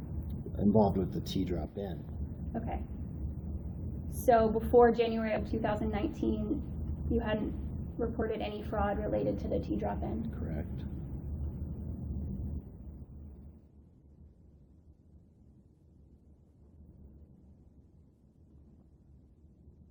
And the T-drop-in refers to this excessive roaming. Yeah, T-drop Anomaly. int. So it's the intercept parameter for the threshold drop intercept. So threshold to drop a leg. And the intercept is where the line crosses the y-axis. Okay. And in January of 2019, when you reported this fraud, your employment with Nokia had already ended, right? Yes.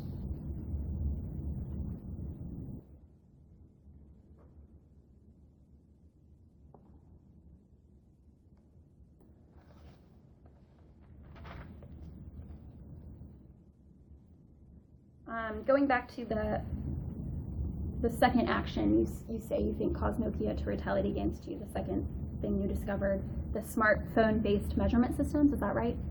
Yes. When did you become aware of that issue? Well, so when Kevin told me to stop working on them in the spring of 2010, 14. That was extremely anomalous. And this is when I began to suspect that they might be colluding with root metrics to hide something in the Verizon performance. And that was the only explanation I could come up with as to why Kevin would tell me to stop working on something like this.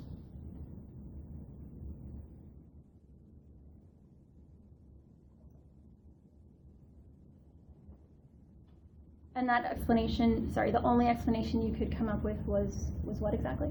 That Verizon, that root metrics was, that somehow the root metrics result that Verizon was using in their SEC and advertising information was incorrect, or was being fudged.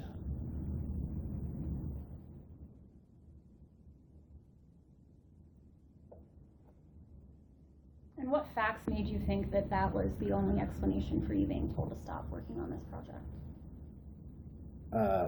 The fact that they had this anomaly, for one, this error in their test strategy that they obviously weren't correcting. So the assumption was that if they would have corrected it, that the Verizon numbers wouldn't have looked as good relative to the others. But in addition to that, I don't know, over the course of this matter, it seemed to me that they were hiding something at edge cell. There's a pernicious effect in telecom where you can, if you're going to buy a telephone with a provider, they're going to say they have a 99% success rate, say, and then another one might say they have a 95% success rate. So you would naturally think, well, the 99 is better. Guess what? That's not true. There's a effect where they can deny service to mobiles that are in poor RF condition, and it will greatly reduce the number of failures that are logged on the system. So when I say there's a 99% success rate, for example, that is simply the total number of attempts across all phones, the total number of failures divided by the total number of attempts. There might be 1 million phones in a city, but the failures are actually being generated by a small fraction, less than 1%. When a phone makes a failure, there's an increased chance of a second call, which also has a higher chance of failure. So what I had thought that Verizon might be doing was, this is done, I've had examples of this, I can state examples of this, but not with Verizon, but I thought that what they might be doing was altering their edge cell behavior to inflate those percentages, but at the cost of the service quality for people that are in 1 bar or less. Now, this was my theory throughout, and it turns out to be false. I have no other evidence that's true, but this was just what I thought was happening at the time. So there were no facts supporting your theory? Well, no, there were lots of facts. So this concept of denying service attempts to people in poor RF, this was a thing. This was done in different systems, and it was regularly commented on internally. Now, I didn't have any specific proof that Verizon was doing it, but I had this extremely anomalous direction from my manager to stop working on a very promising technology. So that was the conclusion I drew.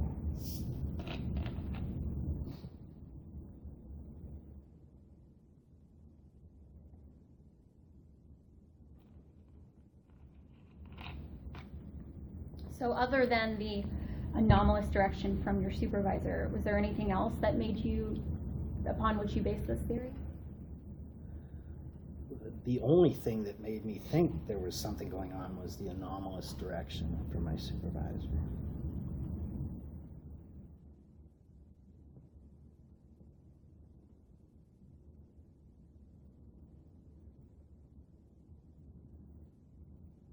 So when exactly did you discover this 2014, the second mobile parameter problem? The smartphone-based measurement system in 14. When did you discover that? Do you have a unique month or a specific day? So I was in Kevin Mankey's group at the time, but my former manager, Ming Su Tu, asked me to survey the existing third-party systems. And I did about a 3-month study, part-time, quarter-time, third-time, and it's an exhibit. The material I produced at that time is attached as an exhibit in the complaint. But what was at what time? What month? What day? That was, I believe he asked me to do that around December of 13. And is that when you discovered? No, I start working and contacting these companies and studying their data. And you were talking about the root metrics thing that I mentioned? Well, the second prong of what you claim was your protected activity. The smartphone-based measurement system. Yeah, so I start working on that in December of 13, and in March of 14, Kevin tells me to stop working on it.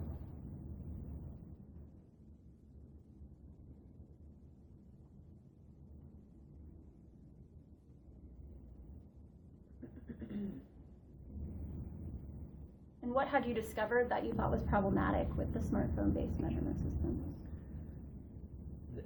They were extremely promising. The only problematic thing I had noted was that, and this is in the exhibit that I submitted, was that root metrics was normalizing their data incorrectly.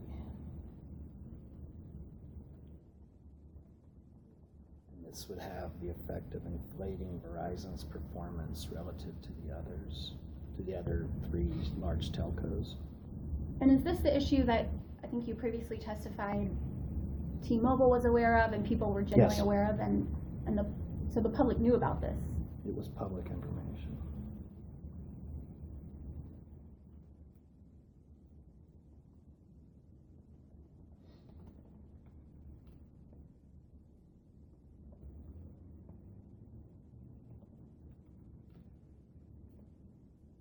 And they haven't changed it to this day. They're still doing reporting the data the same way.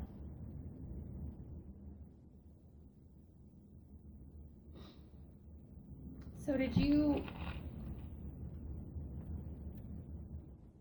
report to anyone at Nokia or elsewhere anything about this? I wrote it it's included in my exhibit. I described the problem. There's a slide that says they're doing it wrong, X, Y, Z, all the details. So you raised it in your complaint? No, I raised it in the material, in the PowerPoint deck that I prepared at the time as a result of my, Ming had asked me to do this study, so I made a PowerPoint deck of everything that I discovered. And within that PowerPoint deck, there's a slide that talks about this problem with the normalization. And when did you present this deck to other people at Nokia?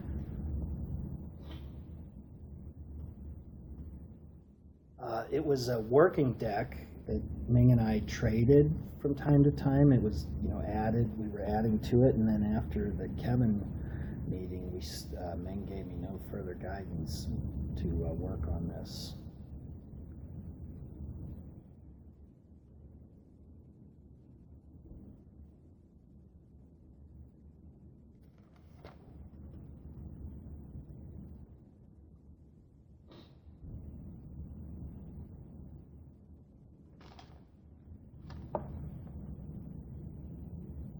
Who did you show that deck to? I would have shown it to everybody that was involved at the time. It was a team. Ming was part of a team that was tasked with studying this, and there's a slide in the deck that shows the team. So several other managers parallel to Ming, and then I don't recall who all was involved, but it would have been everybody that I was working with at the time. Would they have been members of a specific group or Oh, team? no, I'm sorry. This, in 14, what had happened, I had been demoted into Kevin's group. And so, no, I was working with Meng, and he was taking this material, and I don't recall if I ever presented it at a meeting. Eventually, Kevin asked me to present it to his team in the bicycle meeting. And when was that meeting? It was about 1 or 2 weeks after he told me to stop working on it in the meeting with Meng. So what month and year? March of 15. No, 14.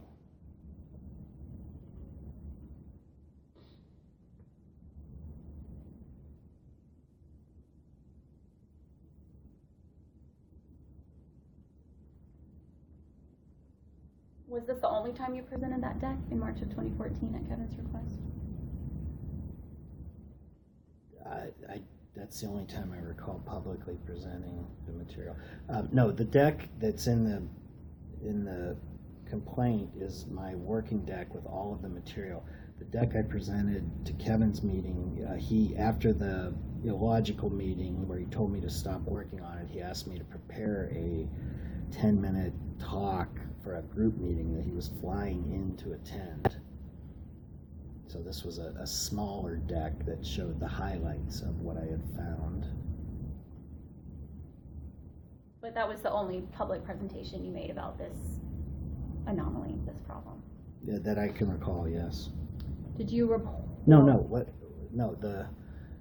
In 2014, we're talking about the third-party measurement systems, not Yes. the anomaly. Okay. The roaming anomaly. So is this the only public presentation you made about the third-party measurement systems?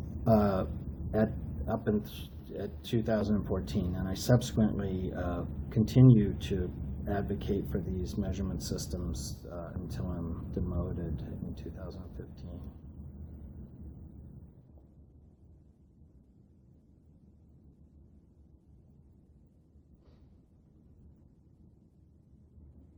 As you were advocating for these measurement systems, did you ever tell anyone that the current system was resulting in mail fraud? No. Did you ever tell anyone that the current system was resulting in wire fraud? Nope. Did you ever tell anyone that the current system was resulting in bank fraud? No, I'm sorry.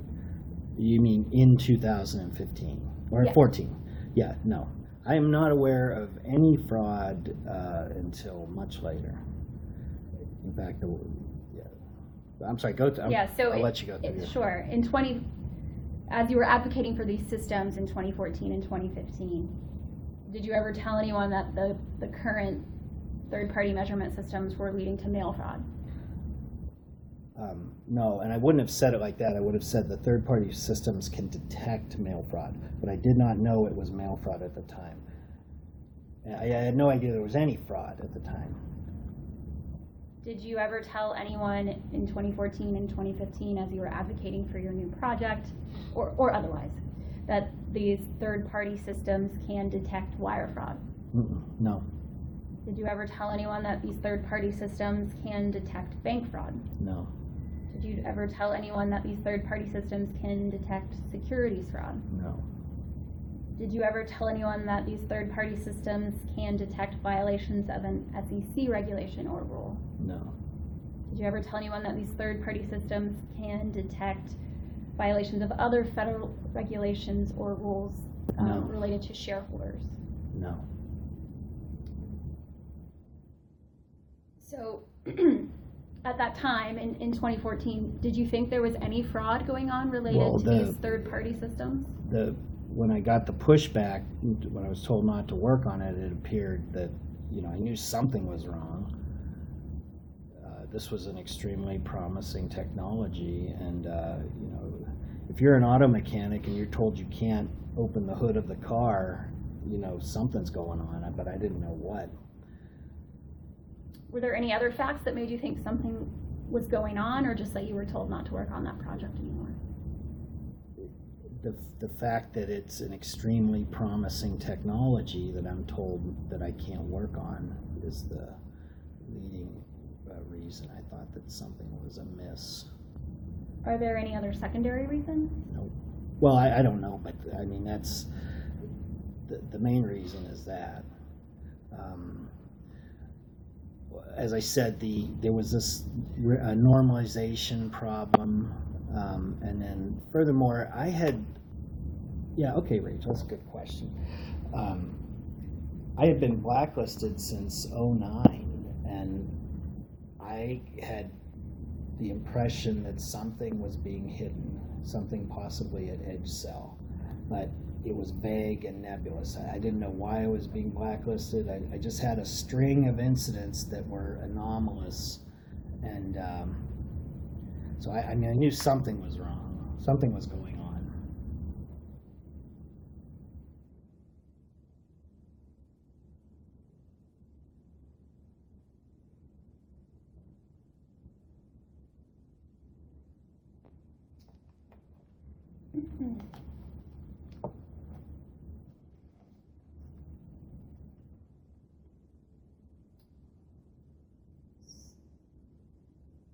So we've talked about the two things that you think led to retaliation against you. That you discovered the excess roaming incidents, the anomaly in 2009 that led to excess roaming. And then in 2014, your work on the smartphone-based measurement systems. Yes. Are there any other times or incidents we haven't discussed where you raised any allegations of fraud with anyone at Nokia? When? Which you mean through the end of my employment? Yeah, ever. Have you ever raised any allegations of any kind of fraud? Well, with yeah. anyone at So Nokia? then, when I went on the short-term disability, filed an ethics complaint, and I described my concerns to the Nokia council. And was that in May of 2018? Yeah. Yes. I think we met 3 weeks after I went on disability, so it would have been late May.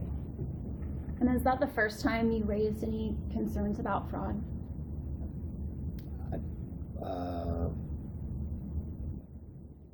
Officially, yeah. I mean, I've been talking.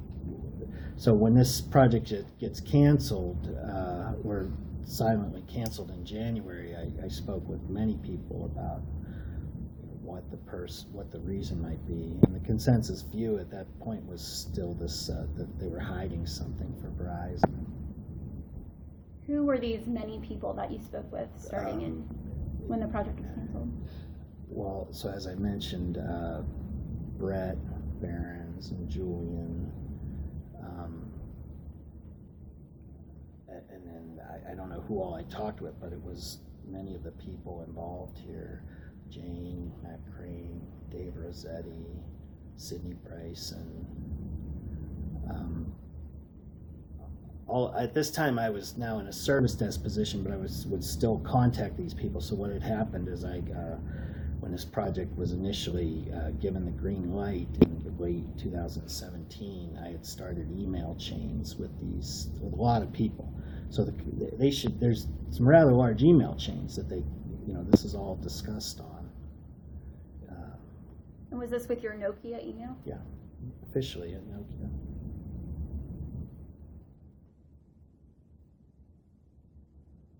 When you were speaking about the project getting canceled with these people? Well, initially we were speaking about the project, Mm-hmm. and then in terms of, I wasn't continuing to send out emails to this wide group of experts saying, I don't know what's wrong, the project's canceled.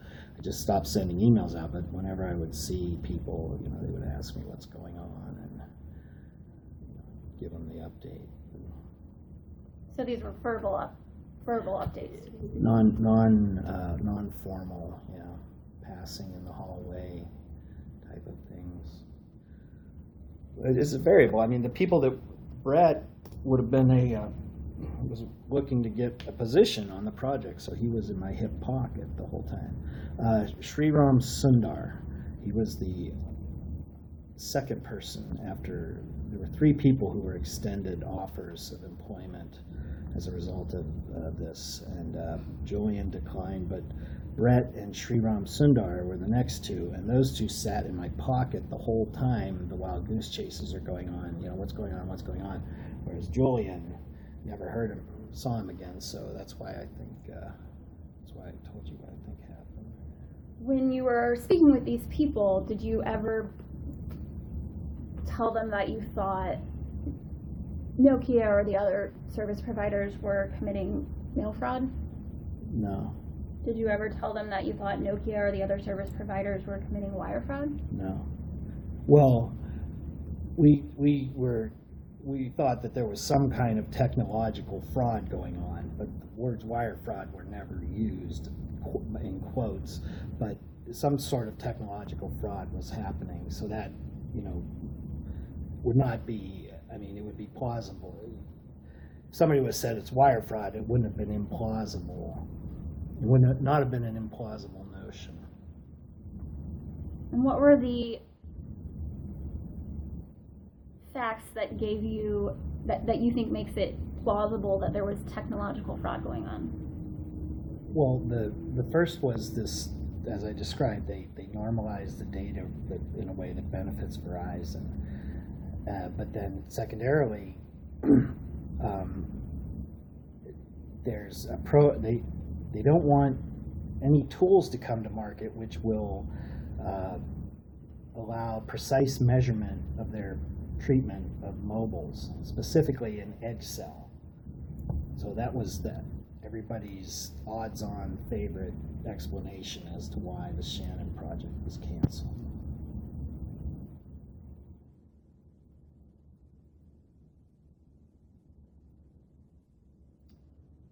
But this issue of normalizing the data to benefit Verizon, you said that was public knowledge. Yes.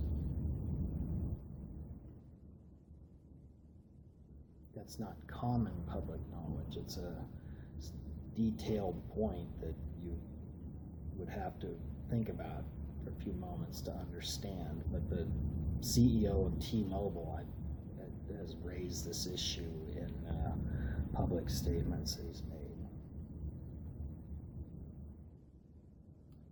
So when you were discussing the cancellation of the project with these individuals, you Well, believe... we never knew that the project was canceled. It just kept moving the goalposts. I was never told that the project was canceled until approximately May 18th. Michael did finally send me an email saying that my project was canceled.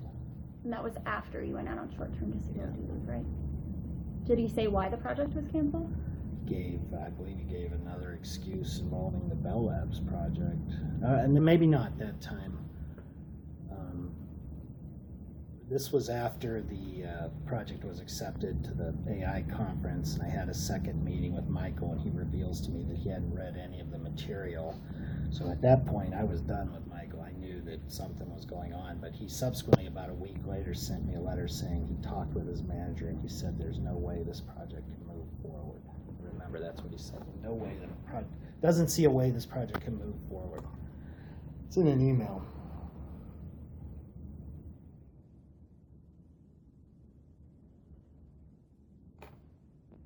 Okay, so you said that the ethics complaint in May of 2018 was the first official time you raised a complaint or accusation of fraud, correct? Well, yeah, correct. I don't know what, didn't know exactly what was happening at that point. Oh, so in May of 2018 you didn't know that there was fraud? I didn't know there was wire fraud. Okay. So in May of 2018... I thought when I had the meeting with Sonia and Tim, I told them that I thought we were colluding with Verizon to cover up performance problems in their network for advertising reasons. That was my best theory. So in May of 2018, you didn't subjectively believe that there was wire fraud? Correct.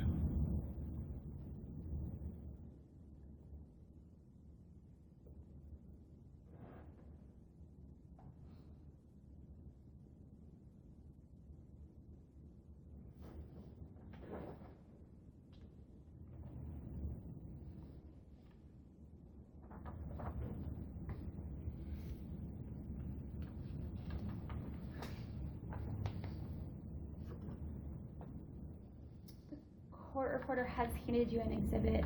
She's marked as exhibit 4. And the format here is a little bit different than what I think you've seen before, but I think you've put some of this in your complaint, so I believe you've seen this Yes. this screen before. Mm-hmm. Do you recognize Yes. it? What is it? This is the complaint that Tracy Couture entered for me when I contacted her about an ethics complaint. Okay. And who is Tracy Couture? She's the Nokia Naperville ombudsman. Okay. She's senior manager in Naperville. What is the role of the ombudsman? Exactly as this, to mediate disputes and problems that employees might be having. Is she someone who you could, we talked about the ethics complaints and the policy earlier. Is she someone who was there to help you raise ethics complaints when you had a problem?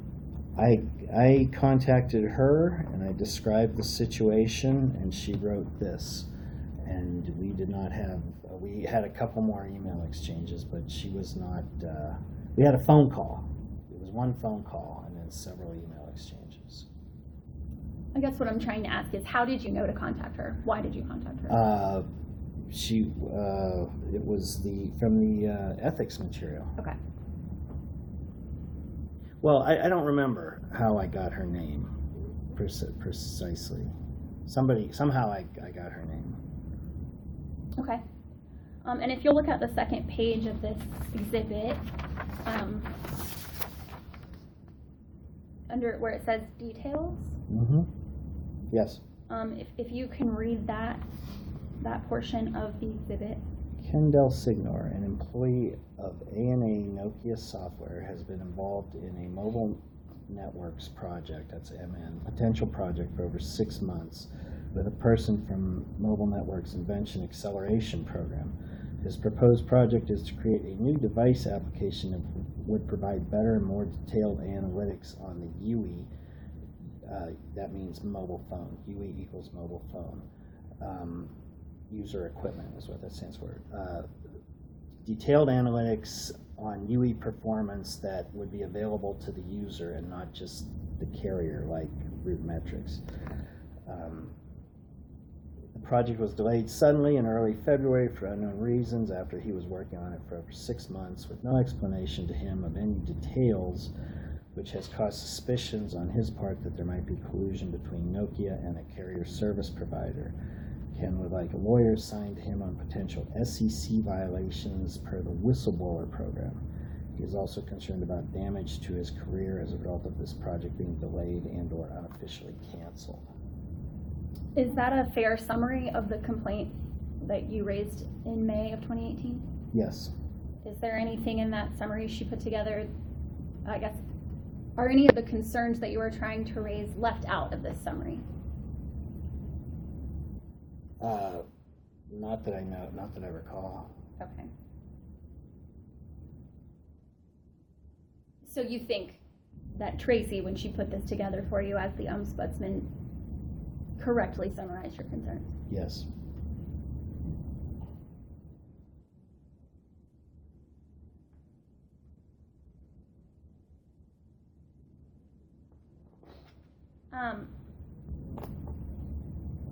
If you look at this summary, it asks for you to have a lawyer assigned to you on potential SEC violations. Mm-hmm. Did you believe at the time you made this complaint that there were SEC violations?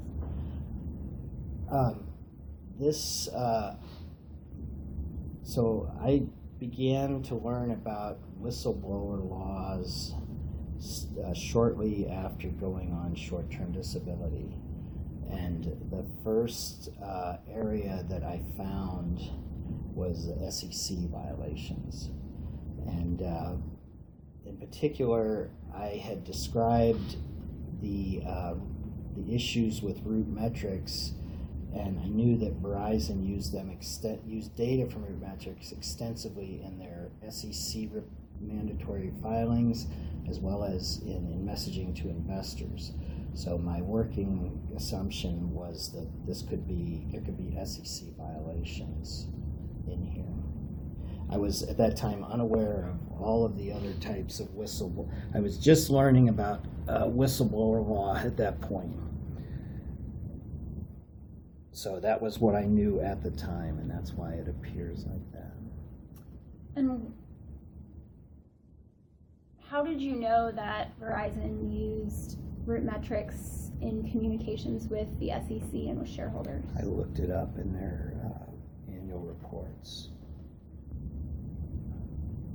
If you look up Verizon's annual reports and search for the name root metrics, you will see them using the root metrics data to claim make various claims about their network.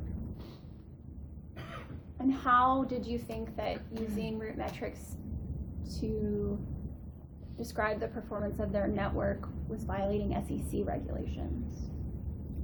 Because that information was going to investors, and so one of the phrases, or one of the lines in the law is withholding information that a reasonable investor would want to know, and so I thought that would be an example of such. What would be? Misleading investors about the performance of their network. And how were they doing that? By reporting the root metrics data. That was, we knew there was this normalization, but then I thought there might be something else going on, and that's why they wouldn't let wouldn't let any other systems come to market.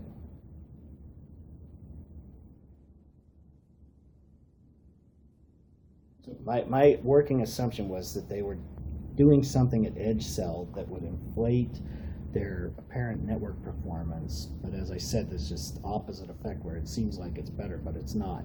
If you're sitting in your basement and you have a 80% chance of your phone ringing, would you rather, if somebody calls you, would you rather go straight to voicemail, or you get the 80% chance that it rings?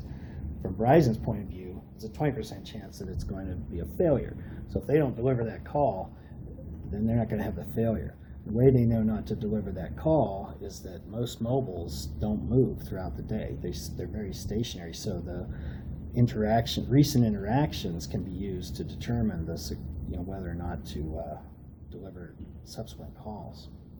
So the way they would do it is the first way I heard of this was that if 2 voice calls went to voicemail, they would stop trying to alert the phone. They would just send all calls to voicemail thereafter.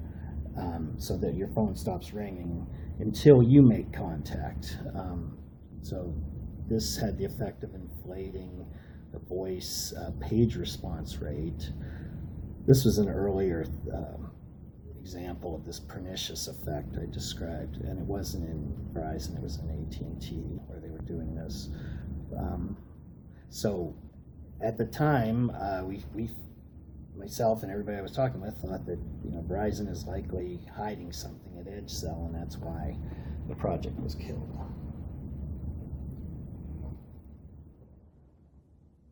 And did you have any objective evidence making you think that Verizon was, pushing calls straight to voicemail instead of letting them count as a call failure?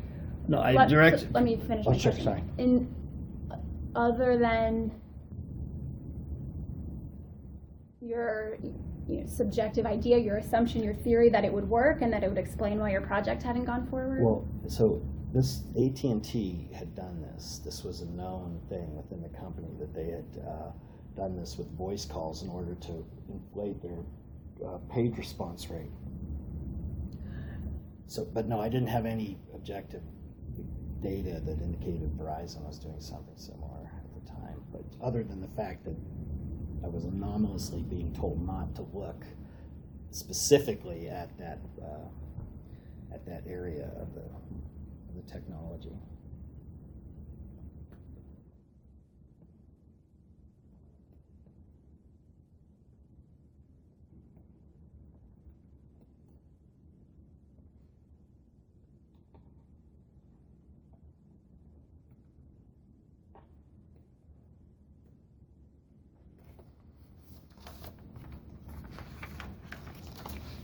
Did you ever make any other complaints of retaliation?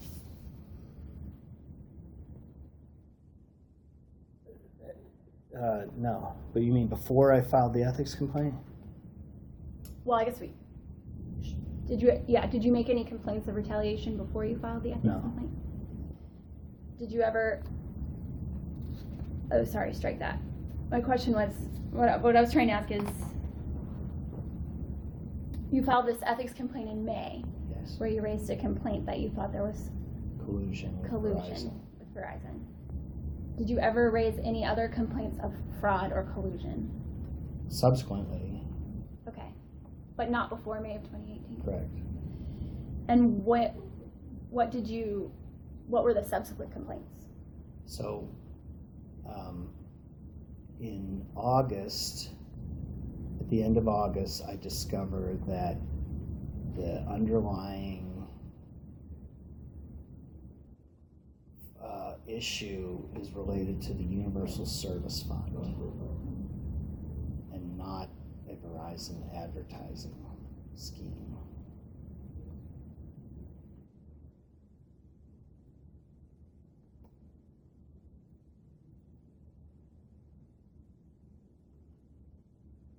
And what led you to make this discovery? There is a lawsuit going on right now between the Republican Party and the large telcos. It's been reported on for about 6 months in various media outlets. There's a media outlet called Fierce Wireless, which makes very arcane and heavy nomenclature reports about goings-ons related to the Universal Subsidy Fund and the small telcos. There's a second publication called Ars Technica that has been picking up stories from Fierce Wireless throughout 2018 and running them with regard to this lawsuit. The lawsuit is framed as a small co-op of 34 small telcos in Oklahoma and other rural states, and it's against the large telcos. What it is the small telcos, the Rural Wireless Association, is a front for the Republican Party. What's happening is when Donald Trump won the election in 2016, Ajit Pai became chairman of the FCC. On his first week in office, he altered the Universal Service Program. That he made changes. He turned on a program called Alternative Connect America model, and this model had the effect of inflating subsidy payments to approximately 250 small telcos that are participating in the program. Now, as part of the ACAM program, the large telcos built in a system called the 477 mapping system, and they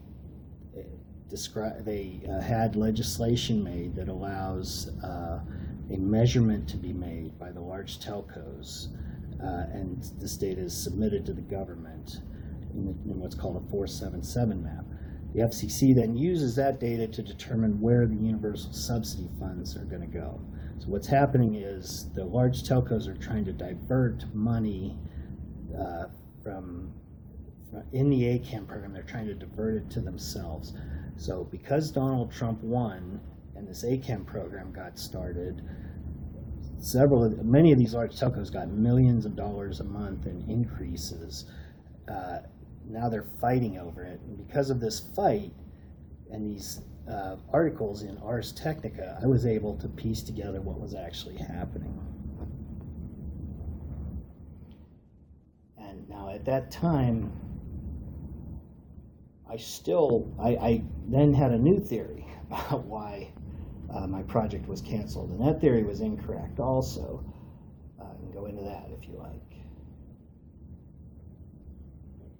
So when you discovered these articles about this lawsuit between the Republican Party and the large telcos, are you saying you came up with two theories about what could be going on? It was like an epiphany. I'm like, oh, that's what it is. everything involved with the Shannon system was related to this lawsuit, and not what I thought that it was collusion with Verizon over network performance. But I thought you said you also had another theory that turned out to be wrong. Oh, well, that's okay, so when I make this discovery, I learn of another application called the TIA app. This app was made secretly by this nonprofit corporation called the Telecommunications Industry Association. What this nonprofit does is they develop standards. They do a lot of different things, a lot of very beneficial things. But one of the things they did, they got together and they built this application, which is essentially the Shannon app. So I came to discover in late August that the telcos had already built the app that I wanted to build. And then I discovered that they were using it to make these measurements, and this was going to affect how the subsidy got spent. So my assumption then as to what was going on was that the project was killed because they didn't want any app that could give data, an additional set of data to test the TIA app.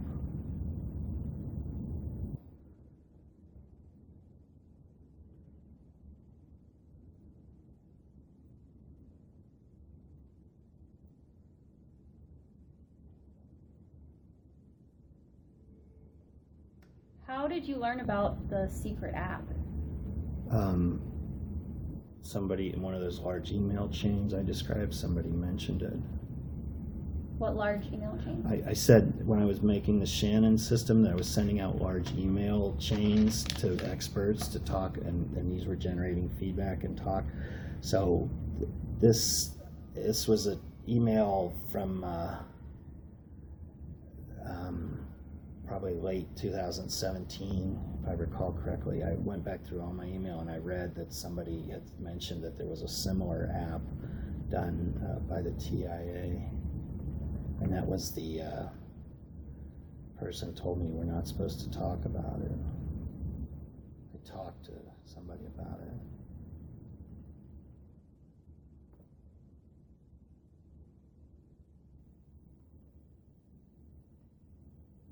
If this similar app already existed, do you think that your app still would have been profitable? No. The reason no apps existed is because of this industry-wide prohibition.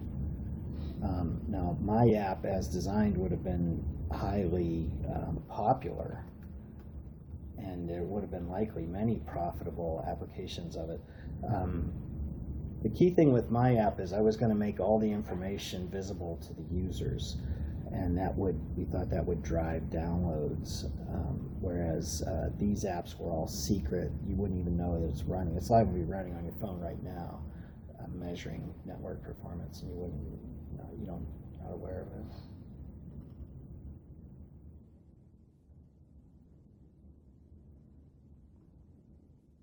But are you saying that the carrier side data that you were trying to develop with Shannon does exist through this TIA app now? Well, I don't know the specifics of the TIA app, but I'm assuming what I was told was that it makes passive measurements of user-generated data, and that's the key concept.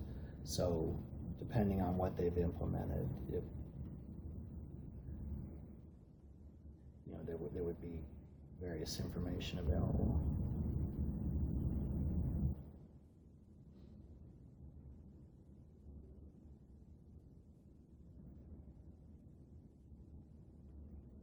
And so this epiphany you had about the TIA app, Mm-hmm.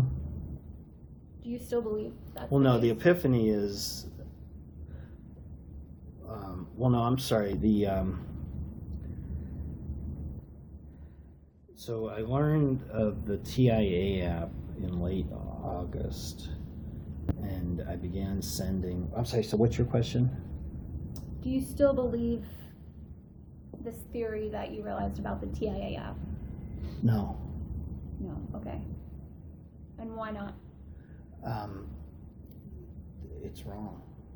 And how did you come to realize it was wrong? So,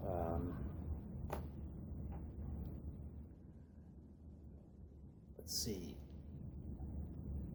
I filed the OSHA complaint in September, and I think I still had the TIA was still my theory. And then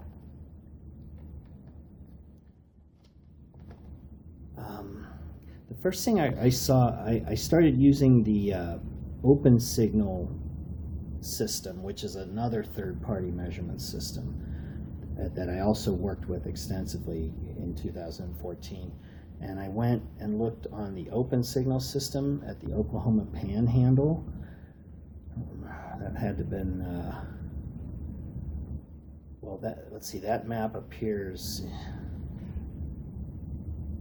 okay, so I would use the open signal system, and I saw an anomaly using it in the Oklahoma Panhandle. Let's see. I'm trying to remember. So the next thing that happens is I find the gaps on the heat maps, and that's what breaks it open when I find that there's these gaps in the highways on the heat maps, these dead spots on the highways. That was in November or December. It was approximately November, December. I finally start to understand that it's wire fraud. Well, yeah. I mean, I didn't even. I knew it was some form of fraud involving making dead spots on the highway, but I wasn't thinking of the term wire fraud. Mm-hmm. So before November or December, when you were still under this TIA theory, did you think there was any fraud going on? Yes. What kind of fraud? Well, this tool is used to affect the distribution of millions of dollars of subsidies, so something involved with the subsidy. They're trying to affect the distribution of the subsidy. But you didn't think that there was mail fraud? No. You didn't think that there was wire fraud? Well, no, it's wire fraud. I just didn't, I was aware of the nature of the fraud. I had not associated the term wire fraud with it at that point.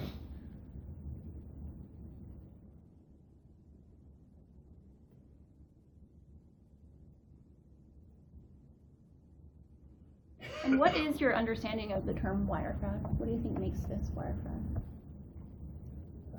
They're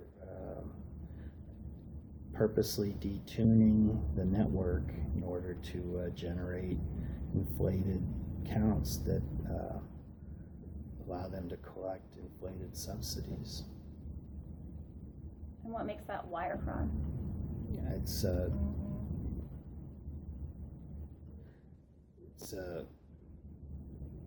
I don't know what the exact definition, how that would be defined.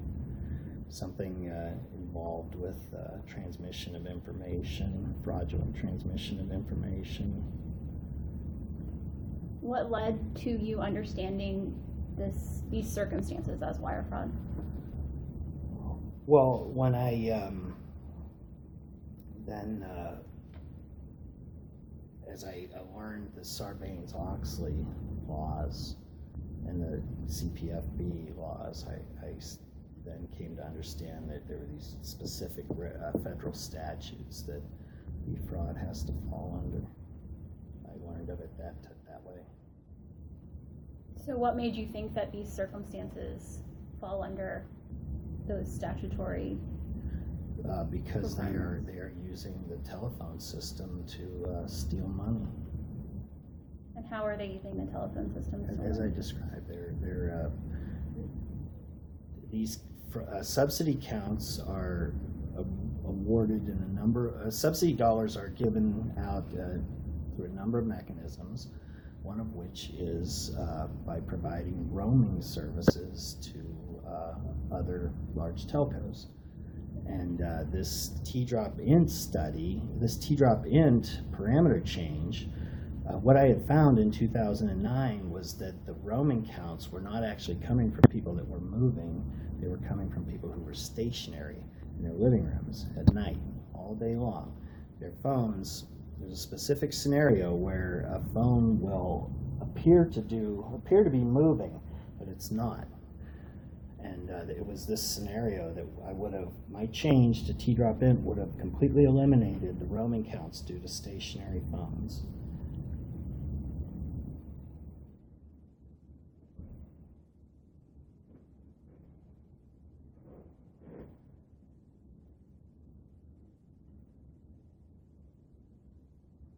How much longer do you want to go? Are we going to break for lunch?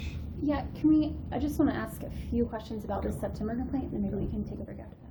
Should be 10 minutes at most.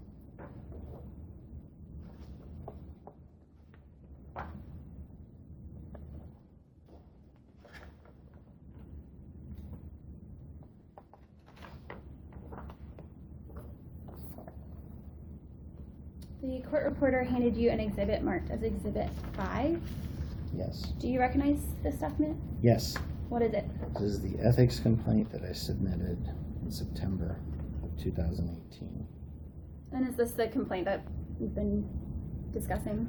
Well, this was the material as I understood it in September of 2018. Okay. Excuse me, 2018.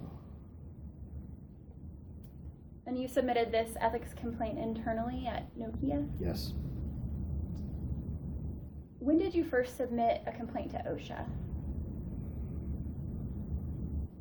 It's the beginning of September.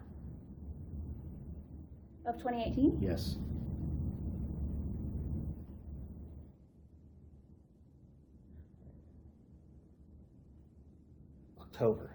Beginning of October, because I had to wait 1 month before filing the federal complaint.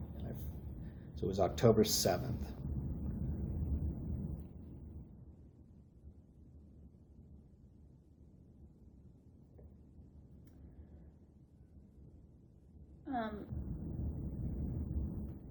So if you look at this September ethics complaint, the very first sentence says that between September of 2013 and April Fool's Day 2016, I, Ken, experienced a series of anomalous and egregious work incidents affected on me. Yes. Had you complained about or reported any fraud before September of 2013? Had I or have I? Had you? No. Before September of 2013? No. Had you? No. And I'd like to make a point here too. The date, this was wrong. This was, I knew that it was either the fall or the spring. And I knew that because I was driving while part of that Kevin call, the illogical call, and I remember I was wearing a windbreaker. But thinking back on it now, I remember that the grass was like gray, like it would have been in the spring. So this should have been, I'm pretty sure this is March 2014. Okay. So had you made any complaints? No, I was completely unaware of what had happened, that the T-drop int had caused me to be blacklisted. I knew something had happened to my career. I was, I'd been doing a lot of great stuff, and now I was, relegated to not doing anything important at that time.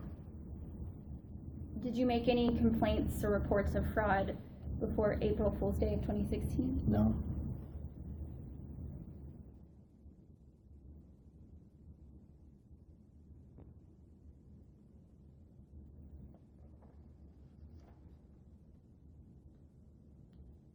First report of fraud is the ethics complaint in 2018, June. If you look at the second page, you mentioned this April Fool's Day incident with Chris Miranda. Yes. Is Chris Miranda a Nokia employee? He used to work at Lucent, and when I worked, we worked together. We didn't work together. I worked close to his group members. He was a manager at Lucent, and then he got hired at Lucent Government Services, and became a vice president there. So, and I think you actually attach, if you look at the second to last page of this, a screenshot that I think is about this April Fool's Day Yes. joke. Can you explain to me what happened and why you think this was a victory dance on the grave of your career? So this was, I had been demoted in November. I had taken the demotion, so I had been in the test lab position for 4 months at this point. Now, when I worked near Chris 10 years earlier, I used to send out April Fool's Day jokes company-wide, and so I was known for that, and I did that for a number of years, and I stopped about 2008 or so. So this this message arrives to me on LinkedIn on April Fool's Day 2016, and it was sent at 12:48 a.m. from a recruiter named Riley Sanford, who I have never met. And I had, however, met or talked with a recruiter named Josh Engel when I was laid off 4 months earlier. I had applied to every open position at LGS. So my thinking is that when I had then accepted the job, accepted the demotion, Chris had been Chris had been behind the blacklisting since 2009, and he is now doing a victory dance because he has successfully demoted me, and I'm completely unaware of anything that has happened. Chris would have gotten, it would have been Chris or Neil, they would have gotten the password from Riley.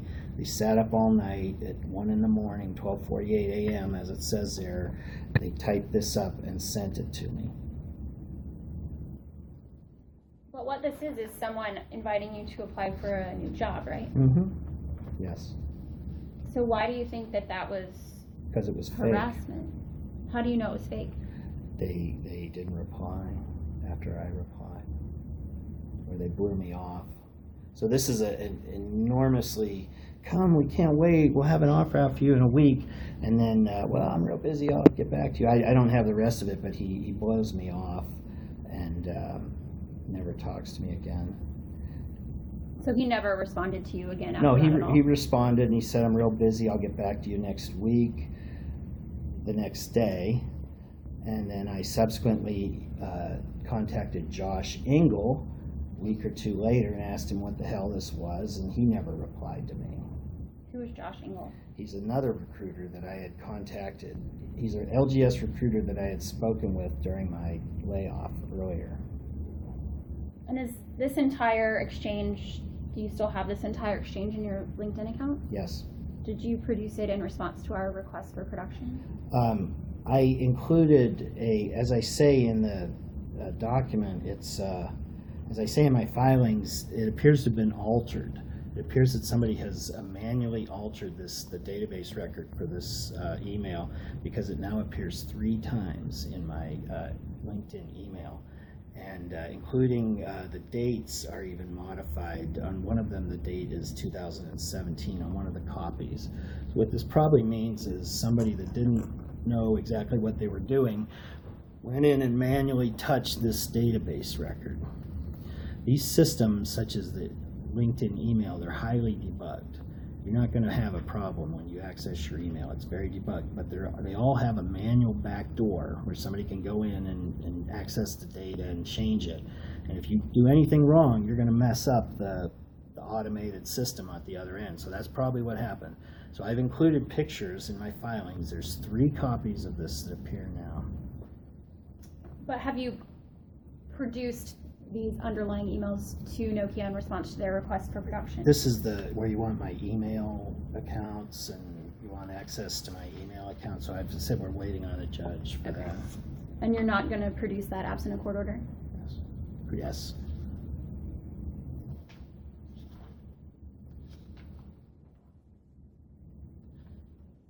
Okay, I think we can go off the record.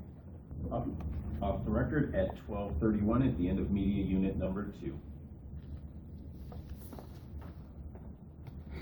I appreciate you asking to eat. Sometimes people get through it, and I starve in a corner. So I'm glad you want to take a lunch break too. Check out the House of Blues next door. Can we plan to meet back in like 1:30? Is that an hour? Scuba and me.